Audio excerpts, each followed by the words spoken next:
What's going on?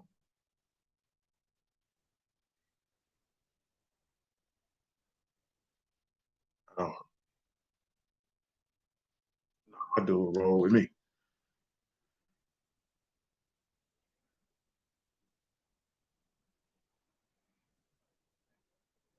Hmm.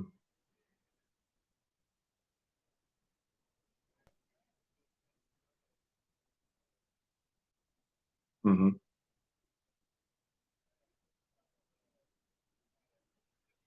Hmm.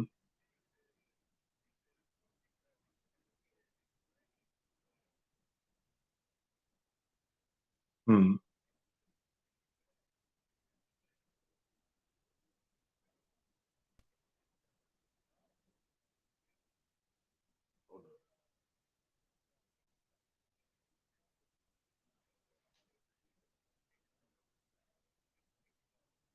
Yeah.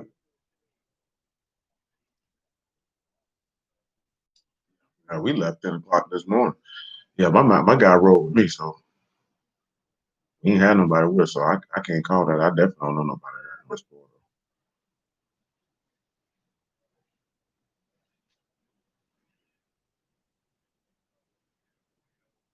Yes, sir. You up? Yes. Shalom, man. Sorry about that, man. Brother, we did a job for, man. Say somebody done went round there and broke in the house. Shoot, we left about 10 o'clock this morning, so I can't speak to that. Who are willing, he'll sort it out. But let's give praise, esteem, and honor to the Most High Yahuwah on his Kadesh Shabbat. Let's give thanks to him in the name of Yahushua HaMashiach. It's up in John chapter 5, verse 39. Search the scriptures, for in them you think you have eternal life, and there they which testify of me. And you will not come to me that you might have life. I receive not honor from men, but I know you, that you have not the love of Elohim in you. I come in my Abba's name, you receive me not. If another shall come in his own name, him you will receive. How can you believe which receive honor one from another and seek not the honor that comes from Elohim only?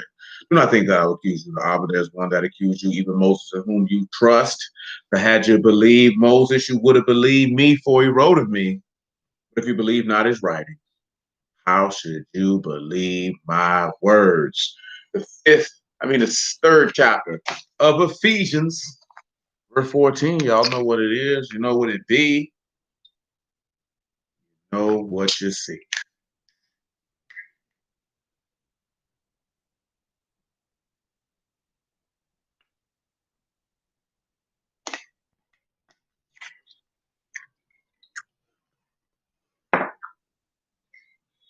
Ephesians 3 and 14.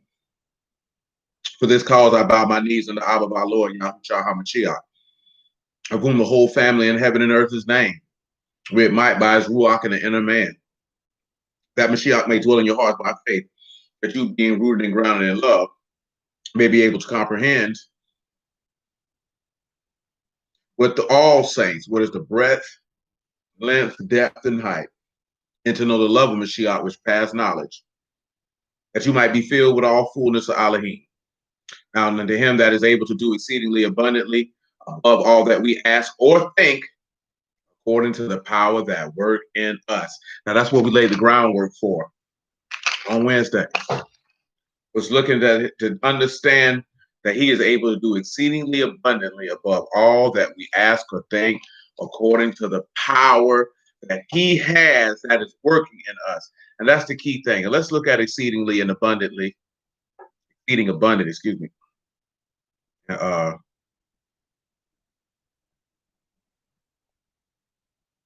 and this Ephesians. I'm gonna go notifications off of that. Just aggravates me.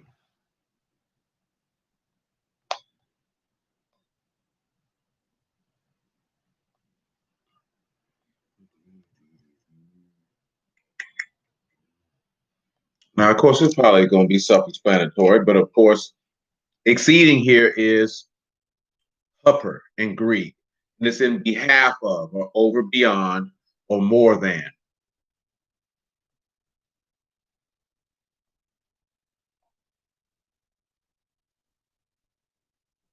I mean, that's for exceeding. Abundantly is peros, is beyond measure, greatly or exceedingly. Now, we kind of looked at something like about that on Wednesday. So now that just made its purpose of measure. And that's got me thinking about something. So let's take a look at something real quick, like. Come over here to Deuteronomy 25:15. And what had me thinking about is what I read in John. So I'm going to grab this John 3 while you swinging over here to Deuteronomy 25:15. Then this John 3, it says right here in verse 34, for he, well, I'm going to read 32. And what he have seen and heard, he testified, and no man received his testimony. He that received his testimony has set to his seal that Elohim is true. For he whom Elohim hath sent speak the words of Elohim, for Elohim give not the Ruach by measure unto him. Now let's look at Deuteronomy 25:15, and we're going to go back and look at measure in this John chapter 3 and see what it says in the Greek, because we're looking for that Hebrew equivalent. So look what it says. But you shall have a perfect and just weight, a perfect and just measure shall you have, that your days may be lengthened, and the land which Yahuwah your Elohim give you. Now we look at this Hebrew word for measure. Of course, you know this is a receptacle for measuring or beholding of an amount. And I want you to think about the character shalom, man, that you have here. You have Aleph, you have Yod, you have Pei, and you have Hey. You have Aleph, you have Yod, you have Pei, and you have Hey. Aleph, Yod, Pei, Hey. So when you look at measure, and of course, when you look at when he says here before that he does not, that he whom Elohim sent speak the words of Elohim. See, pause. I want you to look at a couple things when it comes to this. Because see, we have to set up for the power working in you, for you to see him to go above and beyond what you could ask or think of him to do. Remember, the things that he's going to do is going to be according to his will.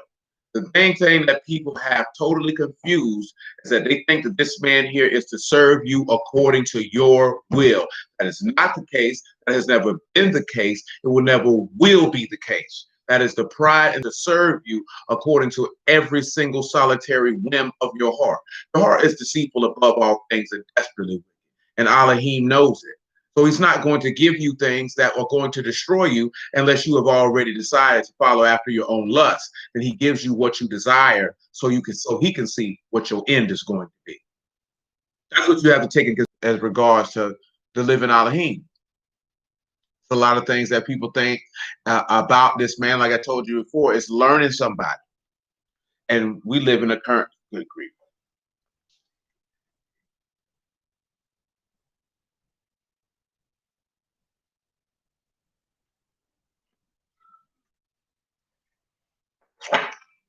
I can't even say that it's just this current dispensation of time. I can't even say that. People don't feel like, because people didn't take a desire to know Elohim in the ancient times. They definitely don't care to do it now. You're going to have to put in the work.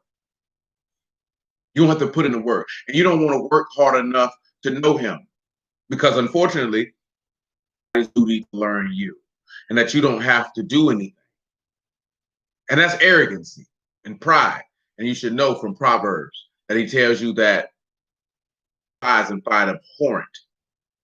You know what I'm saying? Grossly abhorrent. See, a lot of people are filled with pride, filled up to the brim with it. It reeks out of their earlobes, out of every orifice that they possess. And when that, it doesn't allow that to happen for you. But let's continue. I was getting something else. I can't recall. Oh, it was the characters. That's what it was. So you have Aleph, Yod, Pei, and Hey. That we can say the head, we in Yahusha, that Yahusha is the word of I don't know, say that. I definitely we could look at it that Yahusha words work strength. Either way it goes, the key component that you're going to be able to. As a matter of fact, Because hey means that you can be a focus converging the soul or breathing and things of that nature, or basically the ruach. You can see how the words of the ruach work strength. And we're here to this John, unless you can follow along with me in that regard. Goodness.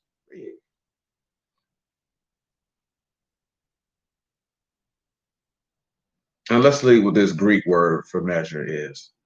And let's see if we have that equivalent going on here.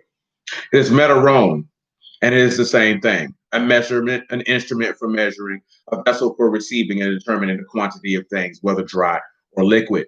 So we have the same thing. What you see in Greek, what we read in Deuteronomy 25 is a just equivalent.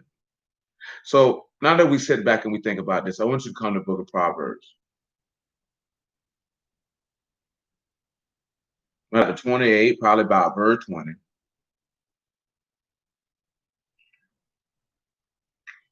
Job chapter 28, about verse 20. Proverbs doesn't have what I desire.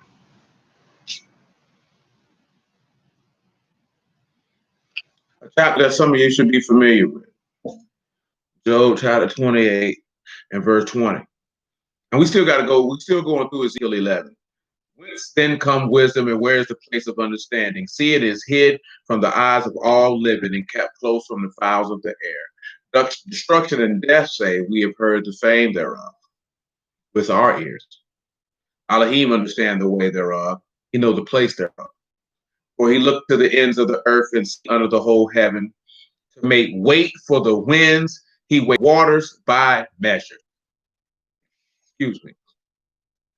First thing I want you to look at is he makes weight the wind. Of course, you know this is heaviness or the fullness. We've just talked about fullness in Ephesians 3, that you be full with the fullness of Elohim. It is Mishkal. You have Meme, you have Sean, you have Kuf, and you have Lamad. What we'll sit back as you can see that last shepherd, and that would take you to Numbers 27. Pairs you to Ruach. This is where the weight. Remember that you know what they said, that you can, the wind go where it listeth, and you know not where it goes. But he tells you this here in Job, right? He to make the weight for the winds.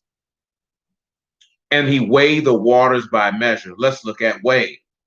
Takan, a word you should be familiar with. Tau, Kaf, and Noon. So guess what?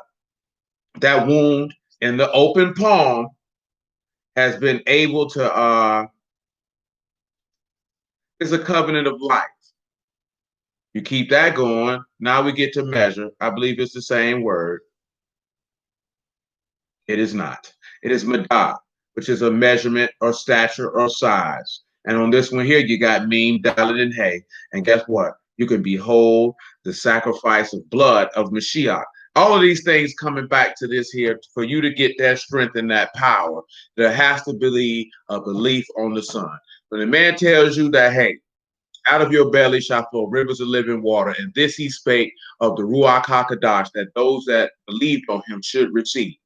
Now, I've been telling you this for years, and I'm going to tell you again. You cannot receive the Ruach HaKadosh if you do not believe on Yahushua HaMashiach, as the scripture has said. You knowing you an Israelite ain't going to get it for you. You keeping the laws ain't going to get it for you. You can let these people lie to you and play with you if you want to, but you will go to hell, because you will not have everlasting life residing in you. Therefore, this man will not know you, because you don't have the mark or the evidence of his household, which is the purpose of why the beast wants you to have his mark as a proof of evidence of his household. See, when it goes down in them days, there'll be no in between. You'll either have the mark of the Ruach HaKadosh, or you'll have the mark of the beast. And if you don't believe that that's the case, come over here to the book of Revelation and let the word tell it to you. Come on here to Revelation 8, I believe. If it ain't 8, it's chapter 6. Either way. Matter of fact, it's chapter 9. 9 and 1, if you would.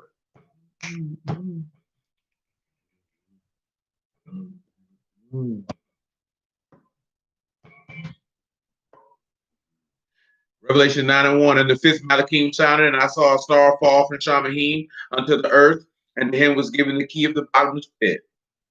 And he opened the bottomless pit, and there arose smoke out of the pit, as the smoke of the great furnace, and the sun and the air were darkened by reason of the smoke of the pit. There came out of the smoke locusts upon the earth, and unto them was given power, as the scorpions of the earth have power.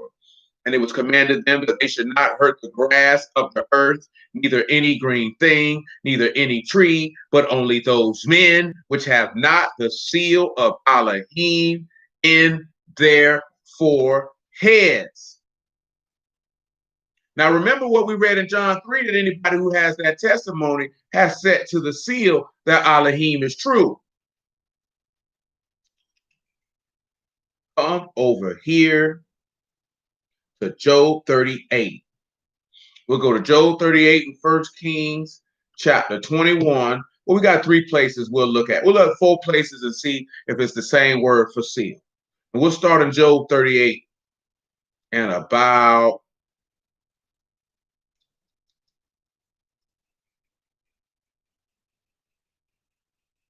verse 1. Shalom, man.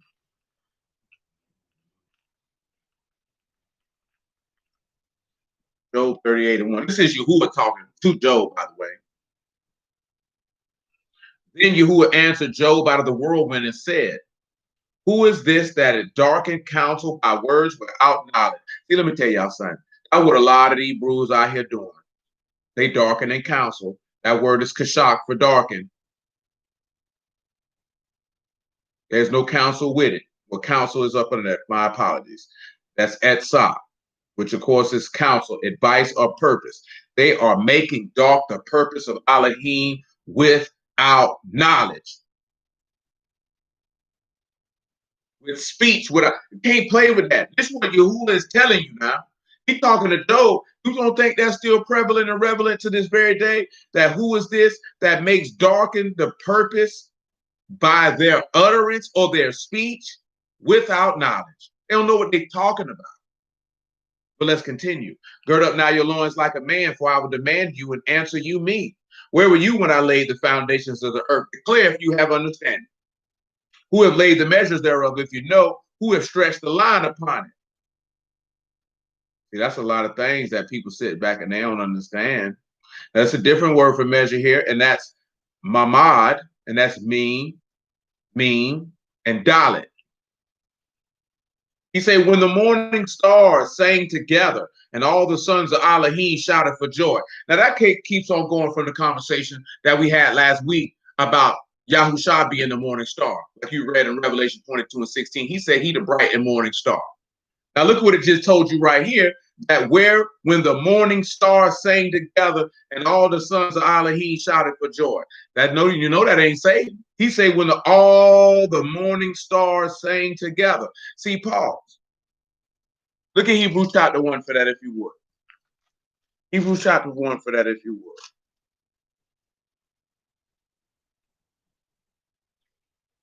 I give you the word for morning stars here. And it's simply Boker Kokav. You know that Boker is morning or break of day. Bright joy after a night of distress. Coming of sunrise, beginning of the day. Bat Kuf and Raj. And of course, you know Kokav. That's the sons of Mashiach. Don't let these people make no fool out you, man, with doctrines of men and philosophies of men. For Hebrews chapter 1, verse 4. Being made so much better than the Malachim, does he have an inheritance by inheritance obtained a more excellent name than they? For unto which of the Malachim said he at any time, you are my son, this day have I begotten you. And again, I will be to him a Abba, and he shall be to me a Ben. And again, when you bring the first begotten into the world, he say, let all the Malachim of Elohim worship him. And of the Malachim, he say, who make his Malachim ruachs and his ministers a flame of fire. But unto the Son, he say, your throne, O Elohim, is forever and ever. A scepter of righteousness is the scepter of your kingdom. You have loved righteousness. You have hated iniquity. Therefore, Elohim, even your Elohim, have anointed you with oil, anointed you with the oil of gladness above your fellows. And you, Yahuwah, in the beginning have laid the foundation of the earth, and the heavens are the work of your hands. They shall perish, but you shall remain, and they all shall wax old as do a garment.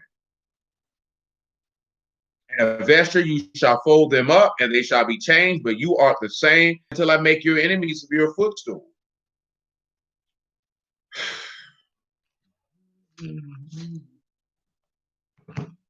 And are they not all ministering who are sent forth to minister for them who shall be heirs of salvation?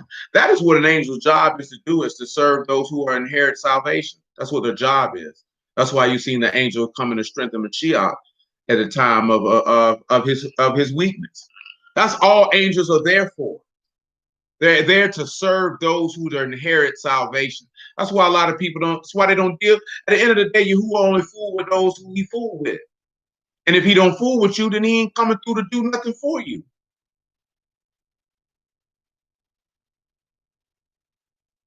I mean, it's all the same. At the end of the day, we can't even really look at the text in the fashion of how they got it in English, because there were no verses. The verses came later. It just was a straight scroll. So what we would see, chapters and verses came later. It was just a straight scroll.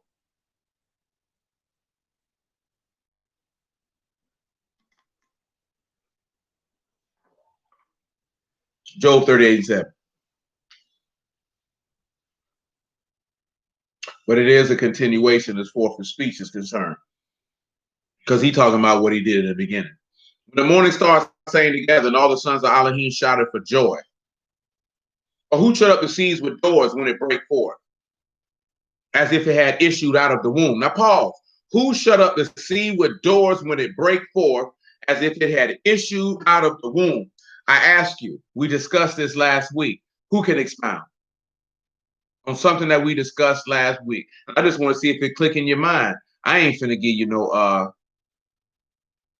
no context clues, because the verse is your context clues. The word for bust forth is giak, Gamal, Yod, and Kot. Who shut up the sea with doors when it break forth, as if it had issued out of the womb? Did he put a door on the seas when the water came out of the womb? Who can expound? Who knows what this is referring to? I'd like to see. You could just roll the dice, take your shot. You do it at the fair, you might as well do it now. Some of y'all like to go to the fair and take your shot.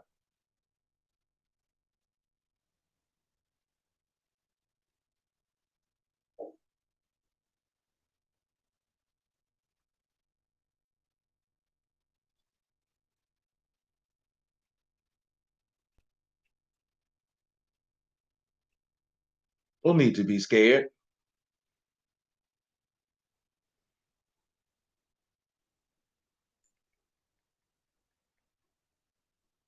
And yes, it is, sir. Yes, it is. It referred to Yahushua giving forth birth to the nation. He didn't shut up that hole in his side. He didn't shut up that sea with doors when it break forth, as forth as waters coming out the womb. That's right, what we looked at in Isaiah 66. Let's continue in verse 9. And when I made the cloud, when I made the cloud the garment thereof, and a thick darkness, a swaddling band for it, that takes you back to when he made it dark on the day of his death, and how he gonna make it dark on the day of his return. Kind of a double entendre, if you will, about the day of Yahuwah being a day of gloominess, a day of darkness, because the day of his death was a day of gloominess and darkness. And it break up for my decreed place and set bars and doors. And he said, hitherto shall you come, but no further. Here shall your proud ways be stayed. Have you commanded the morning since your days, and caused the day spring to know his place? Now here's this word, day spring. Remember, we've dealt with this many, many, many moons ago. Shakar, right? Day spring, which is dawn, at dawn.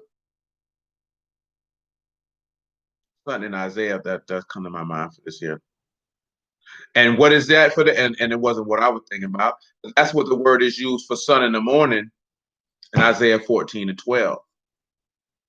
That's what's used in Isaiah 14 and 12. Shan, Kot, and Raj. His fourth is dawn. He's the son of the dawn. Day, spring. So we know again, this is taking you back to something we discussed last week. You can see that things don't be what you think it's going to be. But look at this here, right? That it might take hold of the ends of the earth, that the wicked might be shaken out of it. Now remember, he said, have you commanded the morning since the days and caused the dawn to know its place? That's right. I'm glad you said that. Your light shall spring forth. Come over here to Psalm 43 and 3. Hold Job 38.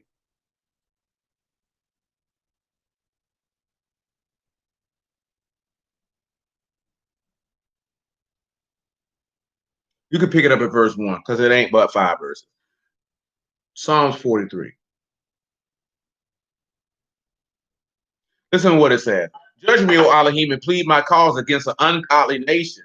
Oh, deliver me from the deceitful and unjust man. For you are the Elohim of my strength. Why do you cast me off? Why go I mourning because of the oppression of the enemy? You already know this dealing with Yahushua in the house of Yasharal. The first 2 verses. Listen what it say. Oh, send out your light and your truth. Let them lead me. Let them bring me unto your Kadash hill and to your tabernacles. And I want you to look at these words. I want you to encapsulate them in your brain. And of course, send out is shalak, which is to send out, send away, let loose. Light, you should recall, is or. Truth is amad. Nakah is for lead. Or you should remember as well, because we talked about leading. Noon, Kai, and Hey. This is to be led and to be guided. Shalom, Dap. He said, let me bring it to you, Kadash Har. You should remember Har is the word for hill. He said, then will I go up to the altar of Elohim, unto Elohim, my exceeding joy. Yea, upon the harp will I praise you, O my Elohim, O Elohim, my Elohim. Why are you cast down, O my soul? Why are you disquieted within me? Hope in Elohim, for I shall yet praise him, who is the health of my countenance and my Elohim. Let's see what word for hope is used here. It is your call, which is to wait, which is to hope, which is to tarry, which is to expect. God, Kot, and Lamad. You know, a lot of people don't wait and are not going to wait for Elohim. That's what he said, right? Why is your spirit disquieted within you? Why are you cast down? Wait for Elohim. But the key thing is, right, is he asked for him to send out the light and the truth to lead him. Yahushua told you that he was the light of the world, and if any man walk in that light, he knows where he's going. See, if you don't have that light, then you walk in darkness. You don't know where you're going. Again, we have to set this plate because in order for him to do above and beyond what you can ask or think, his power has to be in you. You have to understand the significance of being sealed with his power in order to even begin to think that he can do above and beyond what you ask or think that he could do.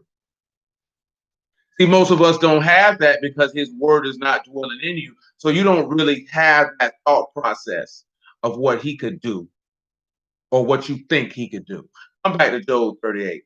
And I told you in the past, and I'm going to tell you again, we're in Job 38 and 13. The reason why a lot of people don't have it is because they're proud and unbelieving. Your pride is what keeps you. Your refusal to humble yourself in any shape, form, or fashion is what precludes you from having his power dwell within you. And you have to really sit there and think about that. Selfishness and pride and vanity are spaces that Elohim cannot exist in. So you would have to remove those things out of your heart. If you got a proud, selfish, vain, arrogant heart, he can't dwell there. He can't dwell there. You're stubborn and rebellious, he can't dwell there. He will refuse. He will not do it. He will not do it under any circumstance. Doesn't matter what you think or how you feel, he's not going to do it. Remember, he shows grace unto the humble and he resists the proud. The man finds proud a high look abhorrent. He told you that's an abomination to him. He hates it. He despises it. 38 and 13 in the book of Job. That he might take hold of the ends of the earth, that the wicked might be shaken out of it. It is turned as clay to the seal, They stand as a garment, and from the wicked their light is withholden, and their high arm broken. Let's look at seal. It's kotham, right? And it's the same word everywhere else. Kotham, kot, u, tau, and mean. Kotham. Sit back, think on it. Think on it for a moment. You have kot, so you know you have a separation. You have u, so now you've been secured to the covenant of life, i.e., that water or that meme or that ruach. That's what that seal is. Now come to Songs of Solomon, chapter 8.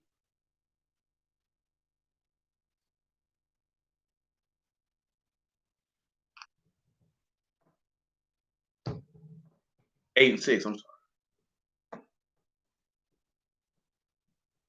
Songs of Solomon 8 and 6. Set me as a seal upon your heart and as a seal upon your arm. For love is strong as death. Jealousy is as cruel as the grave. The coals thereof are the coals of fire, which have a most vehement flame. Many waters cannot quench love, neither can the floods drown it.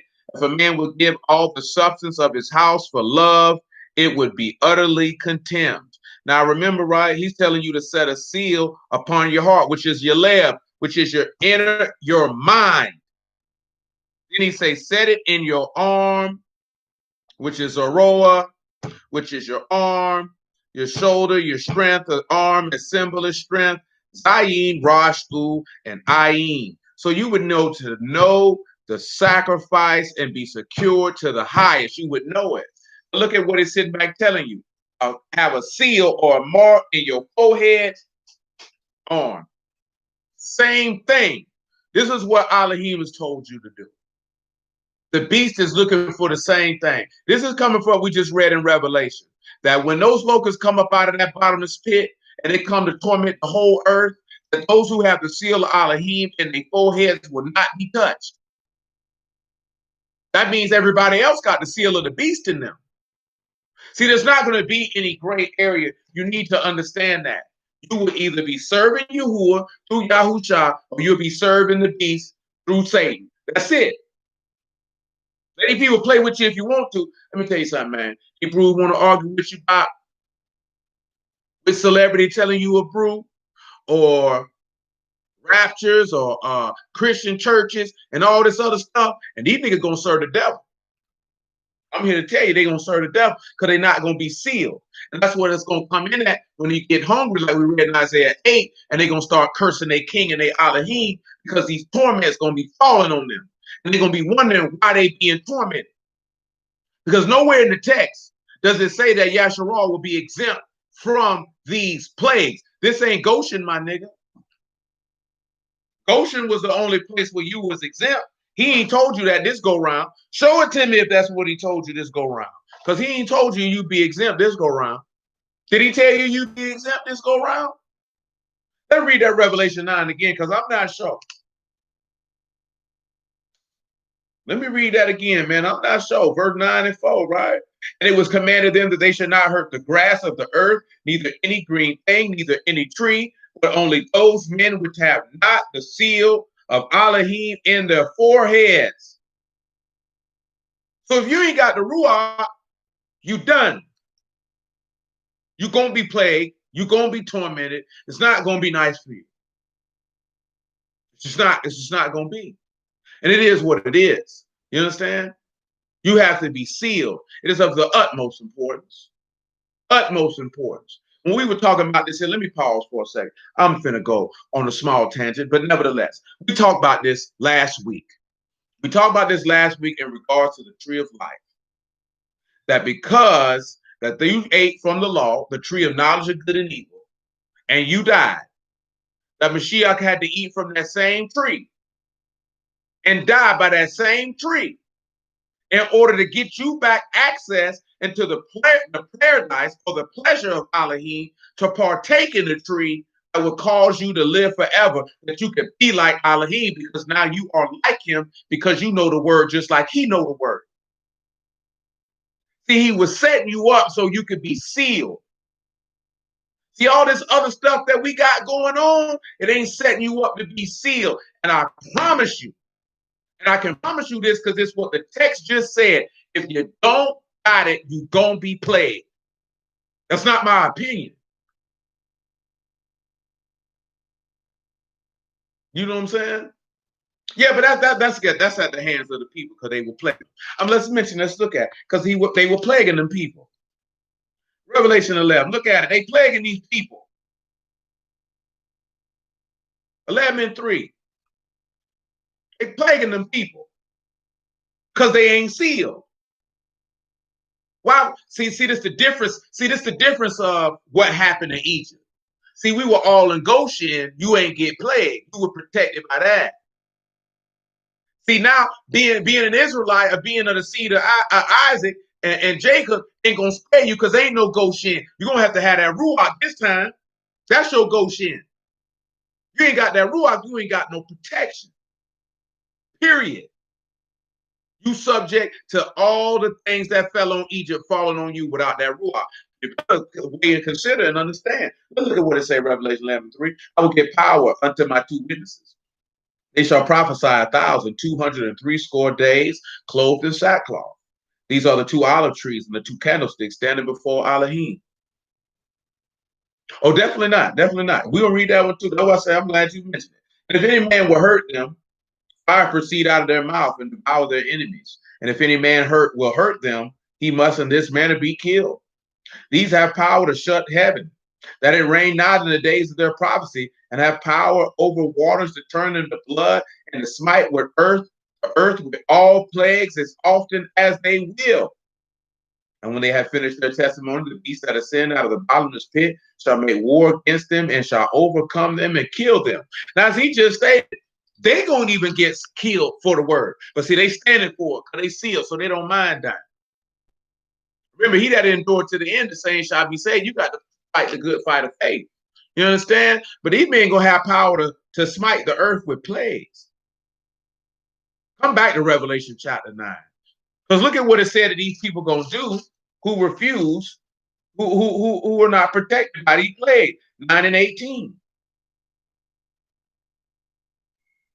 By these three was the third part of men killed by fire, by smoke, and by brimstone, which issued out of their mouths. For the power was in their mouth and in their tails. For the tails were like unto serpents and had heads, and with them they do hurt.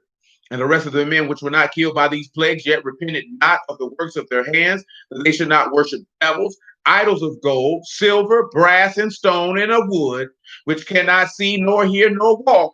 Neither repented they of their murderers, nor of their sorceries, nor of their fornications, nor of their thefts. That just show you how hardened the hearts of men are, that men are being plagued, and that even the ones who don't die from the plagues still will not turn. Just like the Egyptians wouldn't turn. See, if you ain't got that seal, see, the reason being because as it says in Daniel, you've already forsook the Kadash covenant. You've already abandoned it. And you've already finna sit down with the beast and let him teach you and take this other mark and be in covenant with him. I promise you, ain't gonna be no in between. And just like he just said, you're gonna have to die because if the two witnesses ain't protected from death, I don't know what make you think you gonna be. You may have to die for this. You may have to, because you either gonna be with the lamb or you're gonna be with the serpent. Which one you gonna be with? And why do I mention all of this here? Because see, remember, right? What did we just read in Psalms 43? Deliver me from an unjust nation. See, the first thing people think, see, that's the deliver us. He ain't talking about no white man. He was talking about his own kind, you doofus. Come back to Psalm 43, because you know niggas love to say something talking about the nations. He'll let you know when he talking about the heathen. He gonna be clear who he talking about.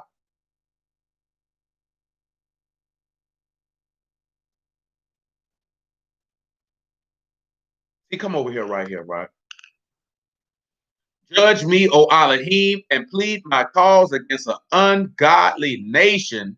Oh, deliver me from the deceitful and unjust man. See, I want you to look at ungodly. See, the word is low.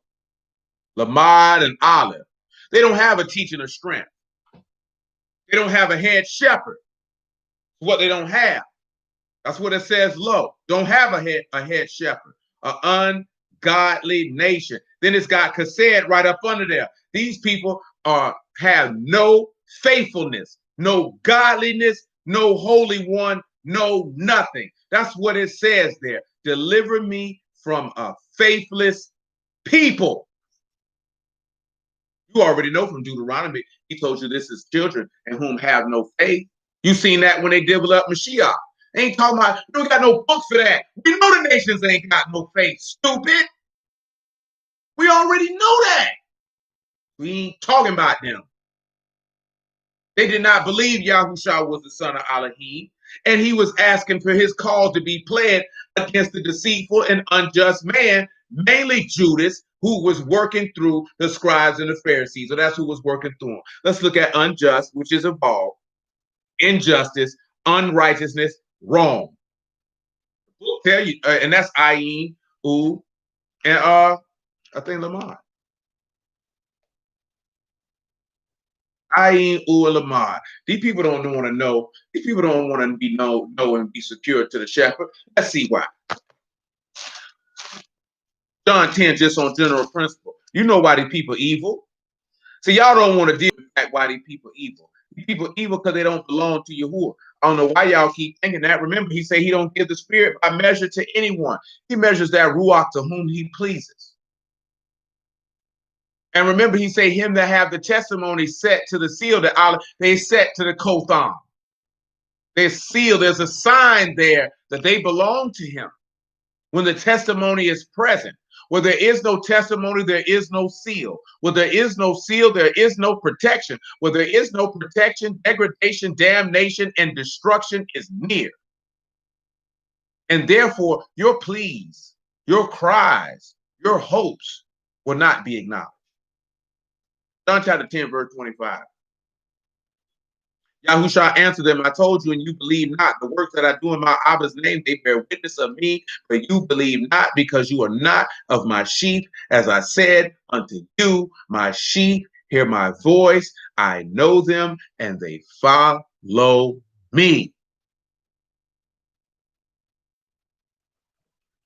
See, y'all don't want to, we don't want to deal with that. We don't want to deal with that. I've told y'all that several times when we read this verse. I never forget it. Chick from around my way. She was like, don't say that about a dude she liked who was wicked, who she wanted to get the word, but he never want to hear it. That dude died about a year or so ago. Chick stabbed him to death. You know what I'm saying? He's like 33 years old. Chick stabbed him up. Out of here. You know what I'm saying? And what we don't want to sit back and look at is everybody is not his. Remember, he said, mine or thine. Everyone that belongs to the Father has given them to the Son. Yahushua says, even here in this verse, he give them eternal life, and nobody can pluck them out of his hand because his Father has given them to him. So if you have an ear, remember he said, he that have an ear, let him, he that have an ear, let him hear. Everybody don't hear Yahoo. Hearing the law is not hearing the Lamb's voice. Hearing you an Israelite is not hearing his voice. You can't be, Shalom, you can't be that simple to let somebody convince you of that. If you cannot hear the gospel, that means you can't hear the Lamb. If you don't hear the Lamb, then you don't hear the Father, which means you don't belong to him. So when that gospel comes forth, you got to have Shema, you got to hear and obey so you can be sealed. Believe and obey. Remember, the just shall live by his faith, even though the vision tarried, wait for it. Have that hope. Wait for Elohim. Hope in Elohim. Have that expectation so you can have that strength and that might. That strength and might don't come by how long you know you an Israelite. That strength and might don't come from you keeping the law. That's not where it comes from. Where did David get his strength from to take down Goliath? What law did he eat? It is a bad spot to be in, my brother. Very, very bad spot to be in. What law did David keep to take down Goliath?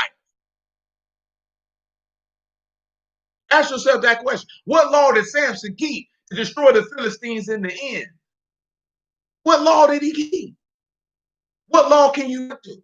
What law can you point to what made Abraham the father of many nations? What law can you point to like resurrected Yahushua from the dead? What law can you point to that got Elisha a double portion of Elijah's spirit? What law can you point to that he kept that? That's why Yahuwah did that for him. You can't find it. Straight, that's it. Straight Amon, straight Amuna, straight Amon. That's it. Of course, because they have that straight Amon and Amuna, they're going to obey him. That's common sense. It's funny to me, and I know why it's like that. Because you hear the Christian church say that so much. So when you automatically hear faith, you automatically think in your mind lawlessness. That's a you problem. You got to sort that out for yourself. I ain't got nothing to do with that. We ain't got nothing to do with that because that's what you equate that to. See, praise be to Elohim. We have enough understanding to know that if I have straight faith, I'm going to obey. How can I not obey someone I believe, trust, and hope in? That makes no common sense.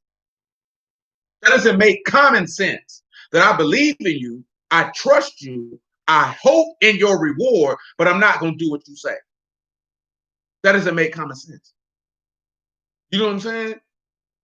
You have to change and shift the way that you think. Who cares what the Christian church say? Why do you equate faith with Christianity? Why would you equate that with that? If you say you understand the word, why would you equate? You would have enough understanding to know what that means. That means you trust in the reliability of the word. See, we talked about that last week as far as Yahushua being resurrected from the dead. He trusted in the reliability of his father's word. He knew his father's instructions were life everlasting. His father's instructions were not just to keep the law. His father's instructions was to fulfill the book. That's a whole nother thing. Why would he instruct his son, go down here and don't eat pork? For what? He'd been in the Kadash tabernacle with him the whole time. Why would he need to tell him that? Son, I need to make sure that you know that you need to keep the Sabbath and wear them fringes. You really think that that's what he's sitting here telling me? He already know that. Son, I need you to go be Samson, son. Son, I need you to go do what Rebecca did, son. Son, I need you to go walk out what Jeremiah did, son. Son, I need you to fulfill this law right here, son. Not the law and forth is him obeying it, but fulfilling it as it regards to his death. Son, I need you to go die for me, son. Son, I need you to be that sacrifice in Leviticus chapter 4. Son, I need you to be that sacrifice in Deuteronomy 16. I need you to go be this sacrifice over here. I need you to go be Abel. I need you to go be Cain. I need you to go be Adam. Son, this is what I need you to go do. I need you to go be Eve, son. Son, I need you to die by the tree of knowledge of good and evil like Adam did. Can you handle that? Can you die for your wife like Adam did? Can you handle that? Can you be the mother of all living like Eve? Can you handle that? What do you think he told Peter? He said, man, put your sword up. He said, I could call for 12 legions of Malachi. How would the scripture be fulfilled? See, that's what he was instructed to do. Fulfill the book, son. Show forth the testimony that I made behind for you. That when others come behind you, they will know that you are the one who I've sent, or they will believe, and then I can endue them and imbue them with the power from on high, and then I can begin to do more than they could ever think or ask of. See, we don't think in that aspect, and you ain't giving them no anchor. You understand? Since I said that, Isaiah 64. We could read it in 1 Corinthians, but let's read where Paul got it from. We still get to Ezekiel chapter 11. We can't leave that hanging. You can pick it up at verse 1, Isaiah 64 and 1.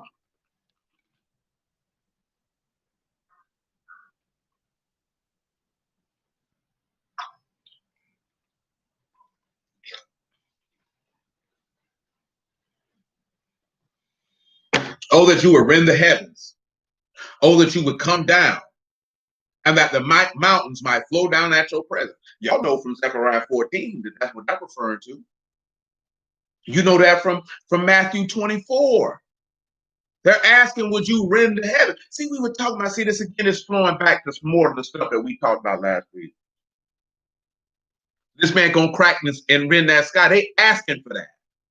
Look at verse 2 say, as when the melting fire burns and the fire calls the waters to boil, make your name known to your adversaries, that the nations may tremble at your presence.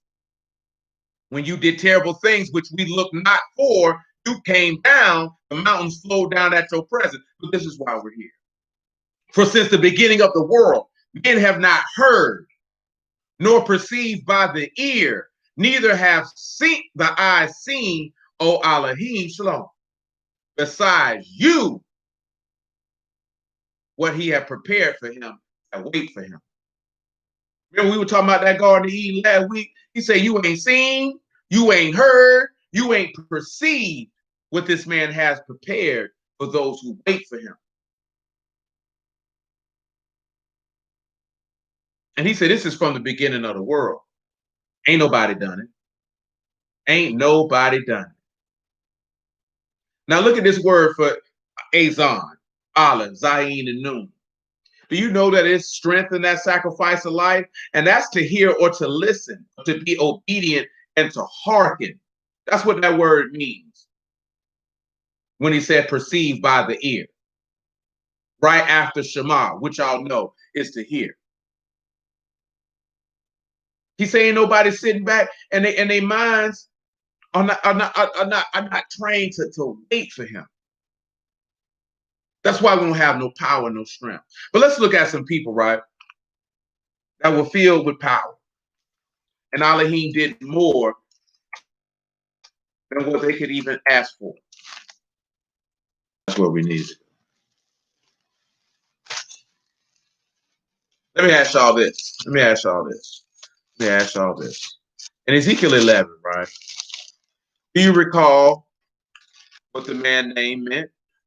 Petiah, the son of Benaiah. Do you remember what that name meant? Without looking at it, because I know a few of you already finna go look that up, and we're in Ezekiel 11 and 13. Because I have to deal with this in one more part. Because it's Ezekiel 11 talking about being filled with that spirit. He told you to give you one heart, put your new spirit in you, take that stony heart up out of you, that you might walk in his word, because you were trusting. But Peltiah, the son of Benaiah, he died. Ezekiel asked when he died, will you make a full end of the house of Yasharal because of his death? Now, I don't mean son of Yah on that, but though technically you would be having a correct answer with a little bit more detail.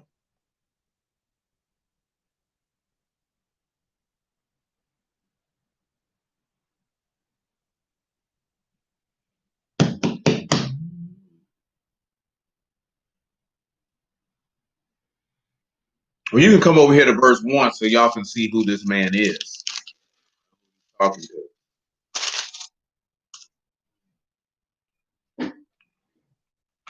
Say, moreover, the Ruach lifted me up and brought me unto the east gate of Yahuwah's house. Not on that one, sir. Which looked eastward, and behold, the door of the gate, 25 men, among whom I saw Jezaniah, the son of Azor, and Peltiah, the son of Benaiah, princes of the people. Then said he unto me, son of man, these are men that devise mischief and give wicked counsel in the city, which say it is not near, let us build houses. The city is the cauldron, and we be the flesh. Therefore prophecy. Against them prophecy, O son of man. The Ruach of Yahuwah fell upon me and said unto me, speak, thus saith Yahuwah, thus have, this is what he says now, thus have you said, O Yashar, O house of Yasharal, for I know the things that come into your mind, every one of them. Play with it if you want to. Play with it if you want to. I'm going to read that to you again. And the Ruach of Yahuwah fell upon me and said unto me, speak, thus saith Yahuwah. Thus have you said, O house of Yasharal, for I know the things that come into your minds, every one of them. The man say he know what you got in the things that come up in your mind.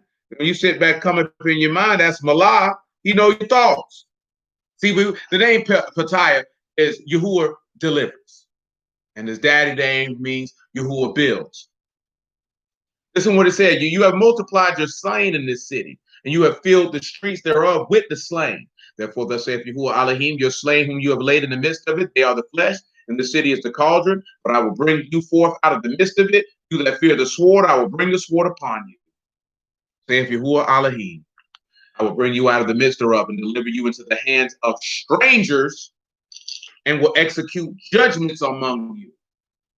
You shall all fall by the sword. I will judge you in the border of Yasharal, and you shall know that I am Yahuwah. This city shall not be your cauldron, neither shall there be flesh in the midst thereof, but I will judge you in the border of Yasharal, and you shall know that I am Yahuwah, for you have not walked in my statutes, neither executed my judgments, but have done after the manners of the heathen that are round about you. Listen to what he said, right? He will deliver him into the hand of strangers and execute this in the borders of Yasharal. Well, you already know that Yahushua was delivered into the hand of strangers and that he would kill in the border of Yasharal. He said, remember what Yahushua told him, that it was not so that a prophet should perish out of Jerusalem, because he did not perish. It seemed that he perished, but he did not perish. He come back over here, right? Exceedingly abundant above all that you could ask or think, according to the power that's in you. Let's just take a look at the law. Let's just take a look at the Lord. Let's look at some of the things the Lord. If we're going to look at anybody, let's look at what he prayed for. John 17. Let's take a look at a few things that he prayed for. If we're going to look at somebody praying, right?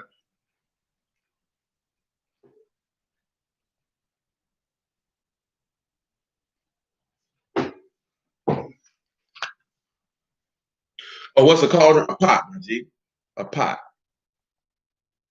Good old pot. You know what I mean? Cook you up a little something to eat.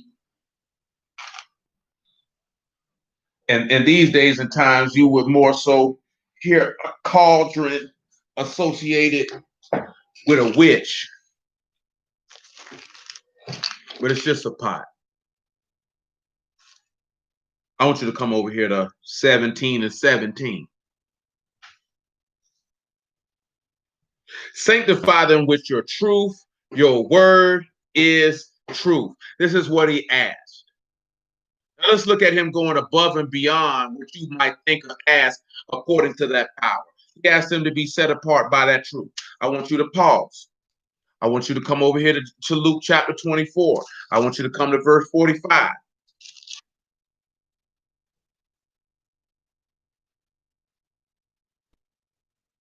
He said, then opened he their understanding, that they might understand the scriptures. He said unto them, thus it is written, and thus it behooved Mashiach to suffer and to rise from the dead the third day, and that repentance and remission of sins should be preached in his name among all nations, beginning at Jerusalem. You are witnesses of these things, and behold, I send the promise of my Abba upon you.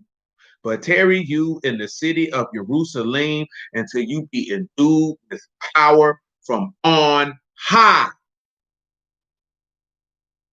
Now, let me read this Ephesians 3 and 14 verse that is the centerpiece of the week. Let me read that to you again of what we're talking about and why it's just better for us to focus strictly on Yahushua in that regard. He said that he is able to do exceedingly abundant above all that we ask or think, according to the power at work in us. Now, that power of the Ruach was working in Mashiach. This we know. He just asked for his apostles, told his apostles to stay behind. Now, notice that he taught them and opened their understanding of the scriptures. He had to give them the gospel first before they could receive that. See, you can't receive that without hearing the gospel. See, you can receive that without being baptized, but you can't receive it without hearing the gospel, though. Let that be known. We know that from Acts chapter 10. You can get that Ruach without being baptized, but you can't get it without that gospel. That you got to have. You got to have it. You know what I'm saying? Even when Paul got it once he had revealed himself to him and gave him that word. When he got baptized, it was over with. He got it because he already knew the word. Yahushua just revealed itself to him, let him know. See, you thought you were doing right, but you was in the wrong. Let me show you, son. Let me show you, son. Take a trip down these scripts, because I know you know them. I know you know them. See, the difference is here, right? It ain't just about knowing them. It's about knowing them, if you understand what I'm saying. See, some of y'all look comfortable with just knowing information, but you're not comfortable about knowing information with application. Absolutely. You have to know who he is before you can let him in. See, that's why a lot of y'all don't have good relationships with regular people, with fleshly people, because you don't want to let people in because you're scared you've been injured. You know what I'm saying? And 9 times out of 10, you felt like you've been injured by people that you felt like were close and with this, that, there, and the third. When in reality, some of the people, usually you get hurt by people who are closest to you. That's just the nature of life. You're never going to be hurt by an outsider. I've told y'all this before. How can an outsider do you any harm? They don't know what your strengths and weaknesses are. There's no way that they can do it. That's why Yahushua told you by the way of the prophet Micah that a man's enemies will be they of his own household. There's no way an outsider can injure you. That's foolish to even think that. They wouldn't know what to attack. You know what I'm saying? So it's really about sitting back. See, the reason why a lot of times you get hurt by people closest to you is you don't take the time to discern people's character. You know what I'm saying? You don't take the time. And when I say take the time, not just with length of time, but not taking the time into paying attention to how people behave and conduct themselves. Or you see things that are sour. Not understanding the difference. Now I want you to understand the difference. Not things that you may not like. I'm talking about things that are sour. There's a difference. There's a difference from somebody, they do this, I don't like it, to, oh no, that's a character flaw. You know what I'm saying? That's beyond a red flag. That is a warning. Warning. Warning. You have to look at that. And see, we don't look at that. We ignore it because we want to look at whatever it is that we want to see and then act shocked when a dog be a dog. Because dogs bite, nigga. So when the dog bites you, don't get mad at the dog because he did what a dog do. You know what I'm saying? You can't get mad at the dog for being a dog. You supposed to knew that you were dealing with a dog, but you thought he was a puppy. You thought he was trained. That's a canine, nigga. And eventually the canine gonna come out. And he had been showing you he was canine. But you didn't want to look at it because you were thinking about that cute little puppy you had. This is a brute beast. Brute beast have no restraints. Nevertheless, Acts chapter 1.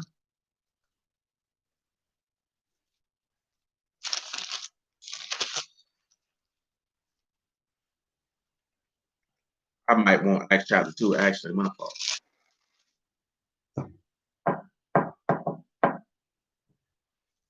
Let's start with that. Well, we pick it up at verse 1. It ain't gonna hurt that. And when the day of Pentecost was fully come, they were all with one accord in one place. Suddenly there came a sound from heaven as a rushing mighty wind, and as it filled all the house where they were sitting, there appeared unto them cloven tongues like as fire, and it sat upon each of them, and they were all filled with the Ruach HaKodesh and began to speak with other tongues as the Ruach gave them utterance. So now at this particular point, they've been endued with power from on high because he asked that they might be sanctified by the truth because their word is true. His word is true. And that he sanctified himself by the truth, that they might be sanctified by the truth or set apart by the faith. Now, I just took this and it's take a very simplistic route. Wasn't trying to be too complex with it. This man sat back and he sanctified them by the faith. They weren't set apart by the law. They were set apart by the reliability of the faith in Yahushua. Pause. Romans 13. Excuse me, 16.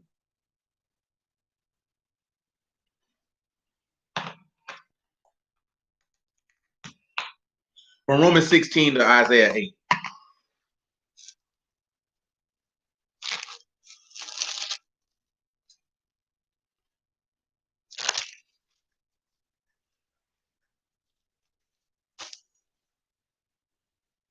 $16 and 17. I think I might got another one in there, and I think it just out my mind. Y'all will it'll return.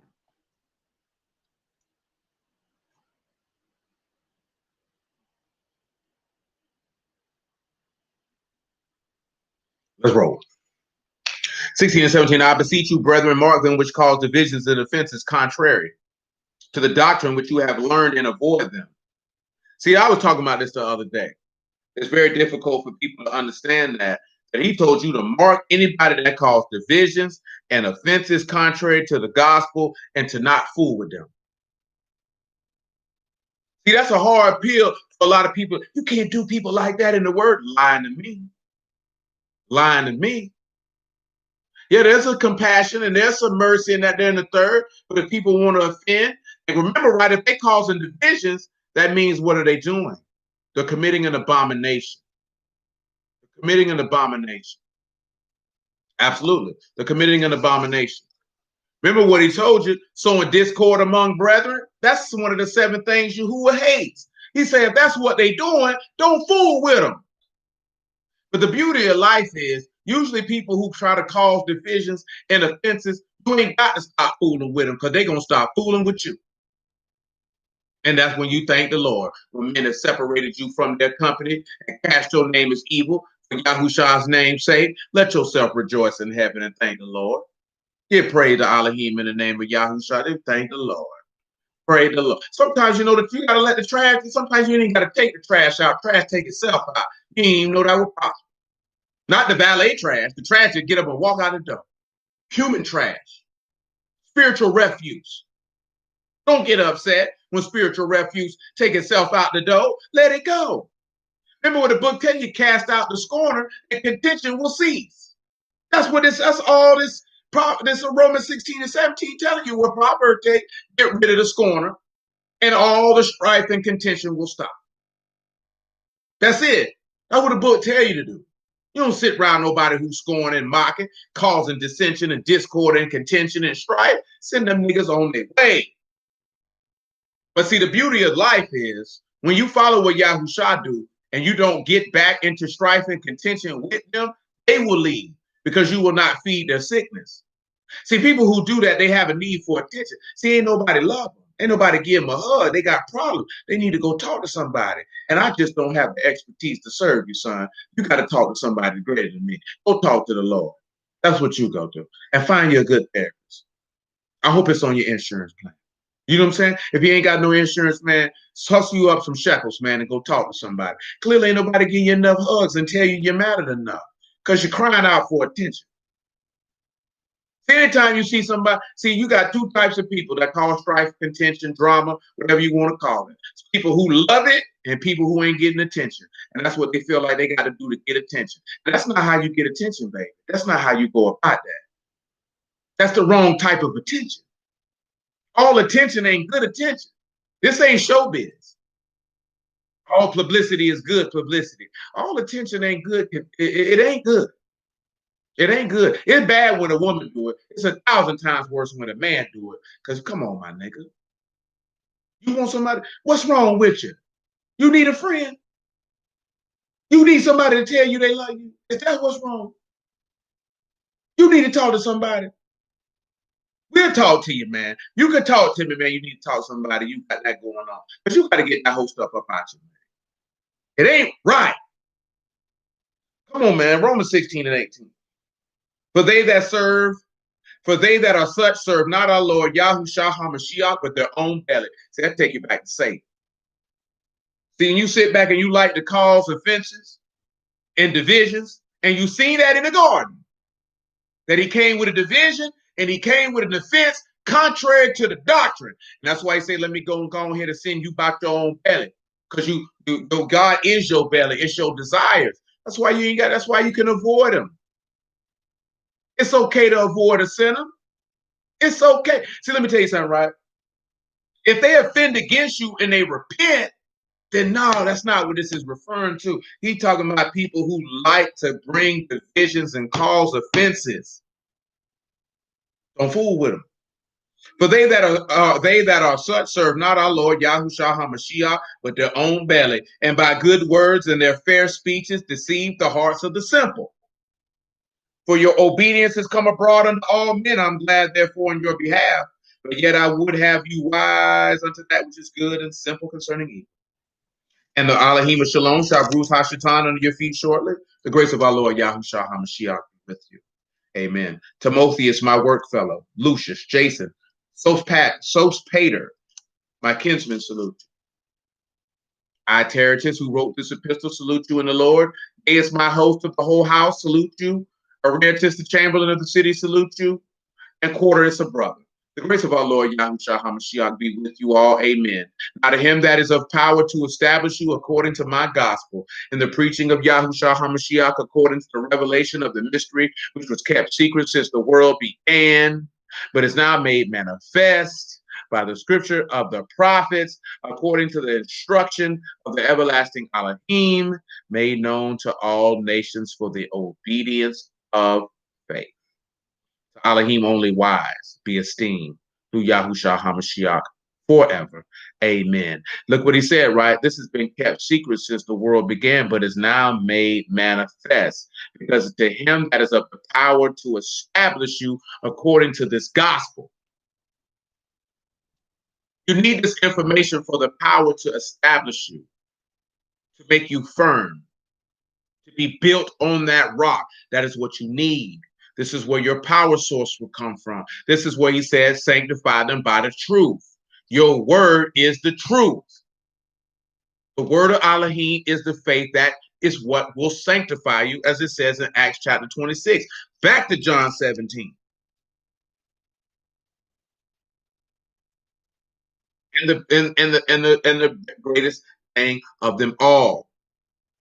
I'm going to get to the Isaiah 8 in a moment. 17 and 21. That they all may be one as you, Abba, are in me and I in you, that they also may be one in us, that the world may believe that you have sent me. The esteem which you gave me, I have given them, that they may be one as we are one.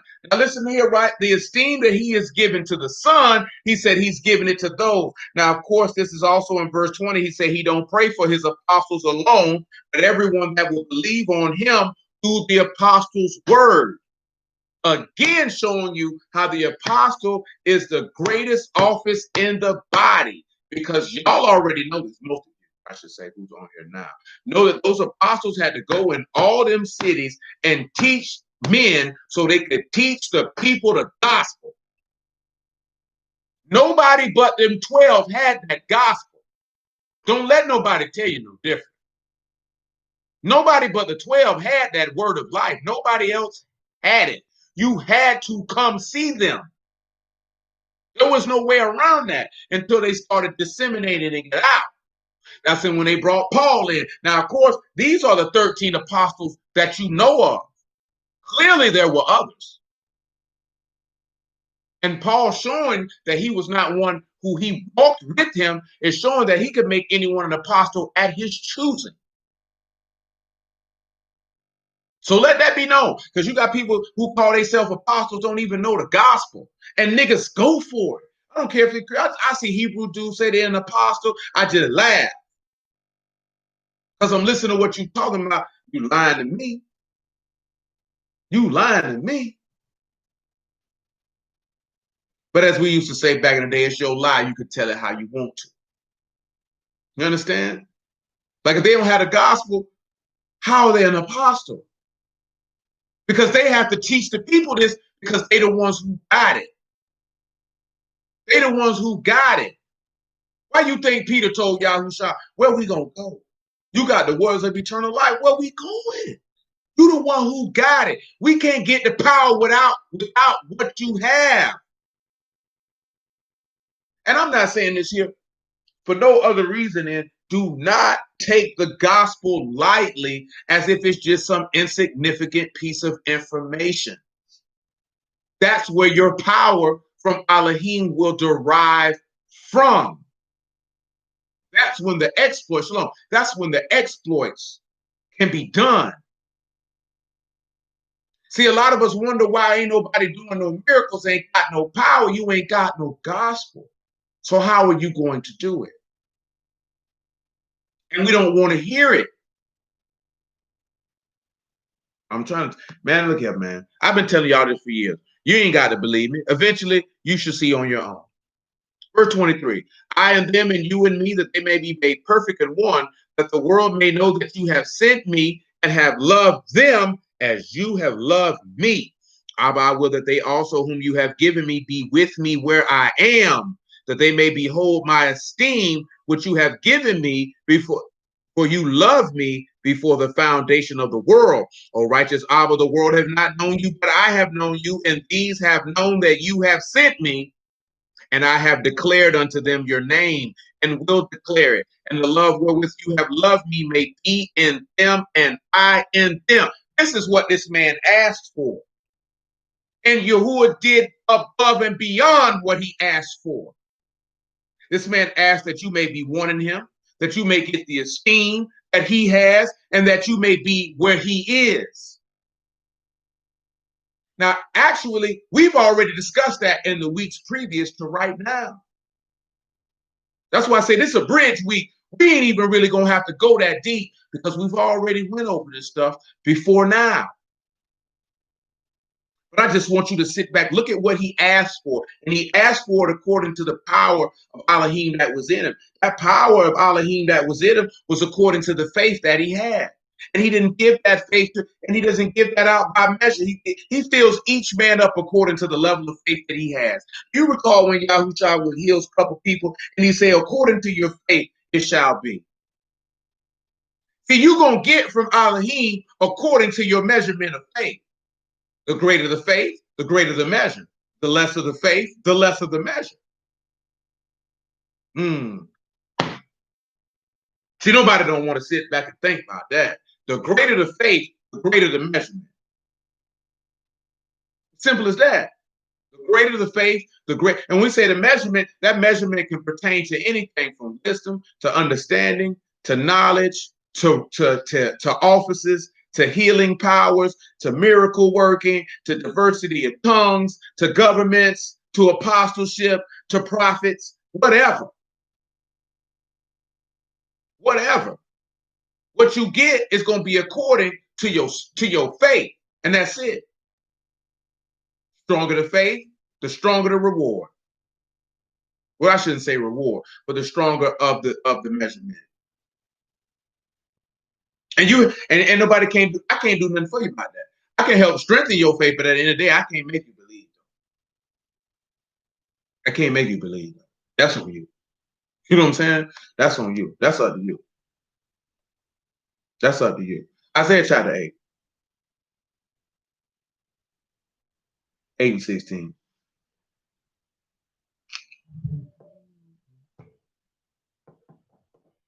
Now, what we just read here in John 17, Isaiah 8, is somewhat of a similitude of that to a degree. 8 and 16, bind up the testimony, seal Torah among my disciples, and I will wait upon Yahuwah to hide his face from the house of Jacob, and I will look for him. Behold, I and the sons whom Yahuwah have given me are for signs and for wonders, and Yasharal from Yahuwah of hosts, which dwell in Mount Zion. He said he and his sons are for signs and wonders. But I want you to look at seal. You should remember that's Kotham, right? Kotham Torah, a Katham Torah. Remember Lamud for disciples? We talked about that as well. See, when you get sealed, that means you learn. You've been taught and you've been learned. Remember Lamad, Neem, U, and Dalit? Come on, man. Now you've been taught by this Ruach and been secured to this sacrifice. Or you see how this Ruach done taught you about securing yourself to this sacrifice. You've been taught this gospel. See, when you've been sealed as a disciple, you've been learned in the word. See, when you ain't been learned in the word, you're not a disciple. You're not a disciple. That's why he say seal it. Get sealed with the Ruach, you're a disciple. That's Ezekiel 11, though. Remember Peltah? He died in the border, just like Yahusha. Peltah, the son of Benaiah. Remember, Yahuwah saves, Yahuwah delivers.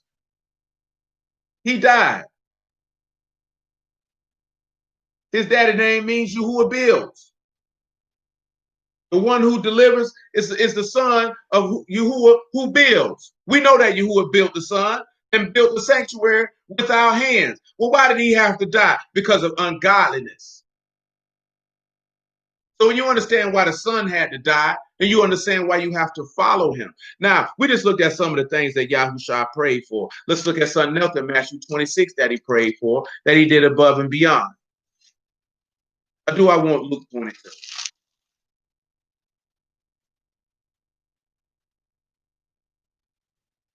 Just on general principle for those who you don't know. Go to Jeremiah 49. Some of you already know this. But come to Jeremiah 49.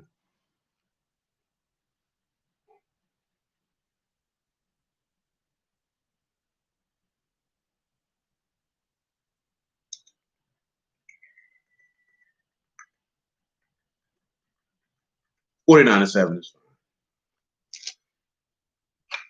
Concerning Edom, thus saith Yahuwah of hosts, is wisdom no more in T-man?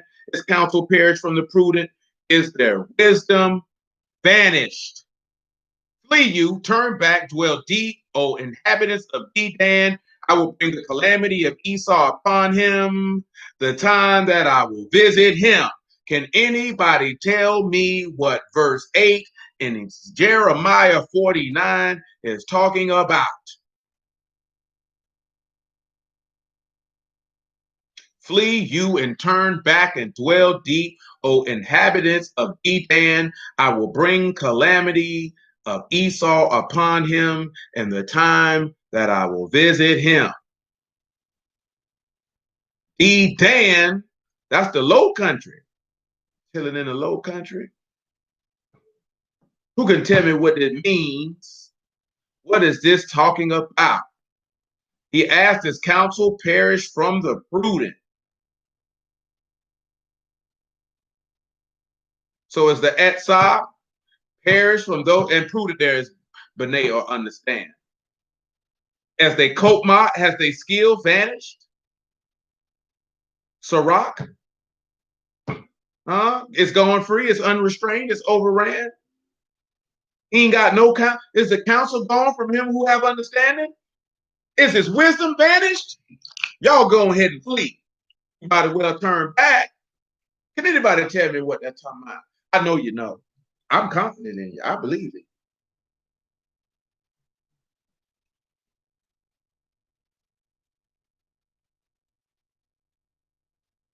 But you got part of it right there. Shoot, you too as well, Saran. You got part of it right. Got some of it right. Got some elements in there. You know what I mean? But flee you, turn back. I will bring the calamity of Esau upon him, the time that I will visit. And truth be told, we talked about it last week.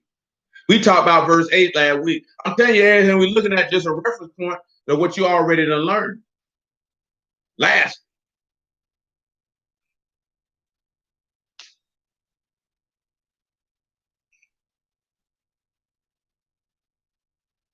Anybody else? Just Darius and Saran want to roll the dice. It's okay. I understand. I understand.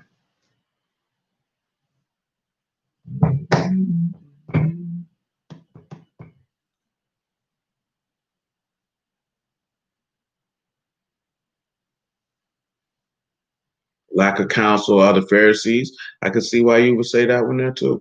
Now remember, this is talking about Edom specifically. This is talking about Edom. From verse 7 all the way down to verse 22 is about Edom.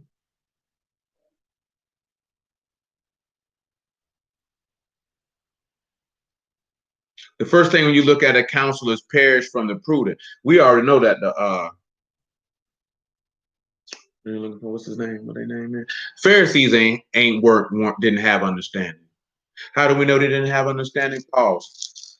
Matthew 15.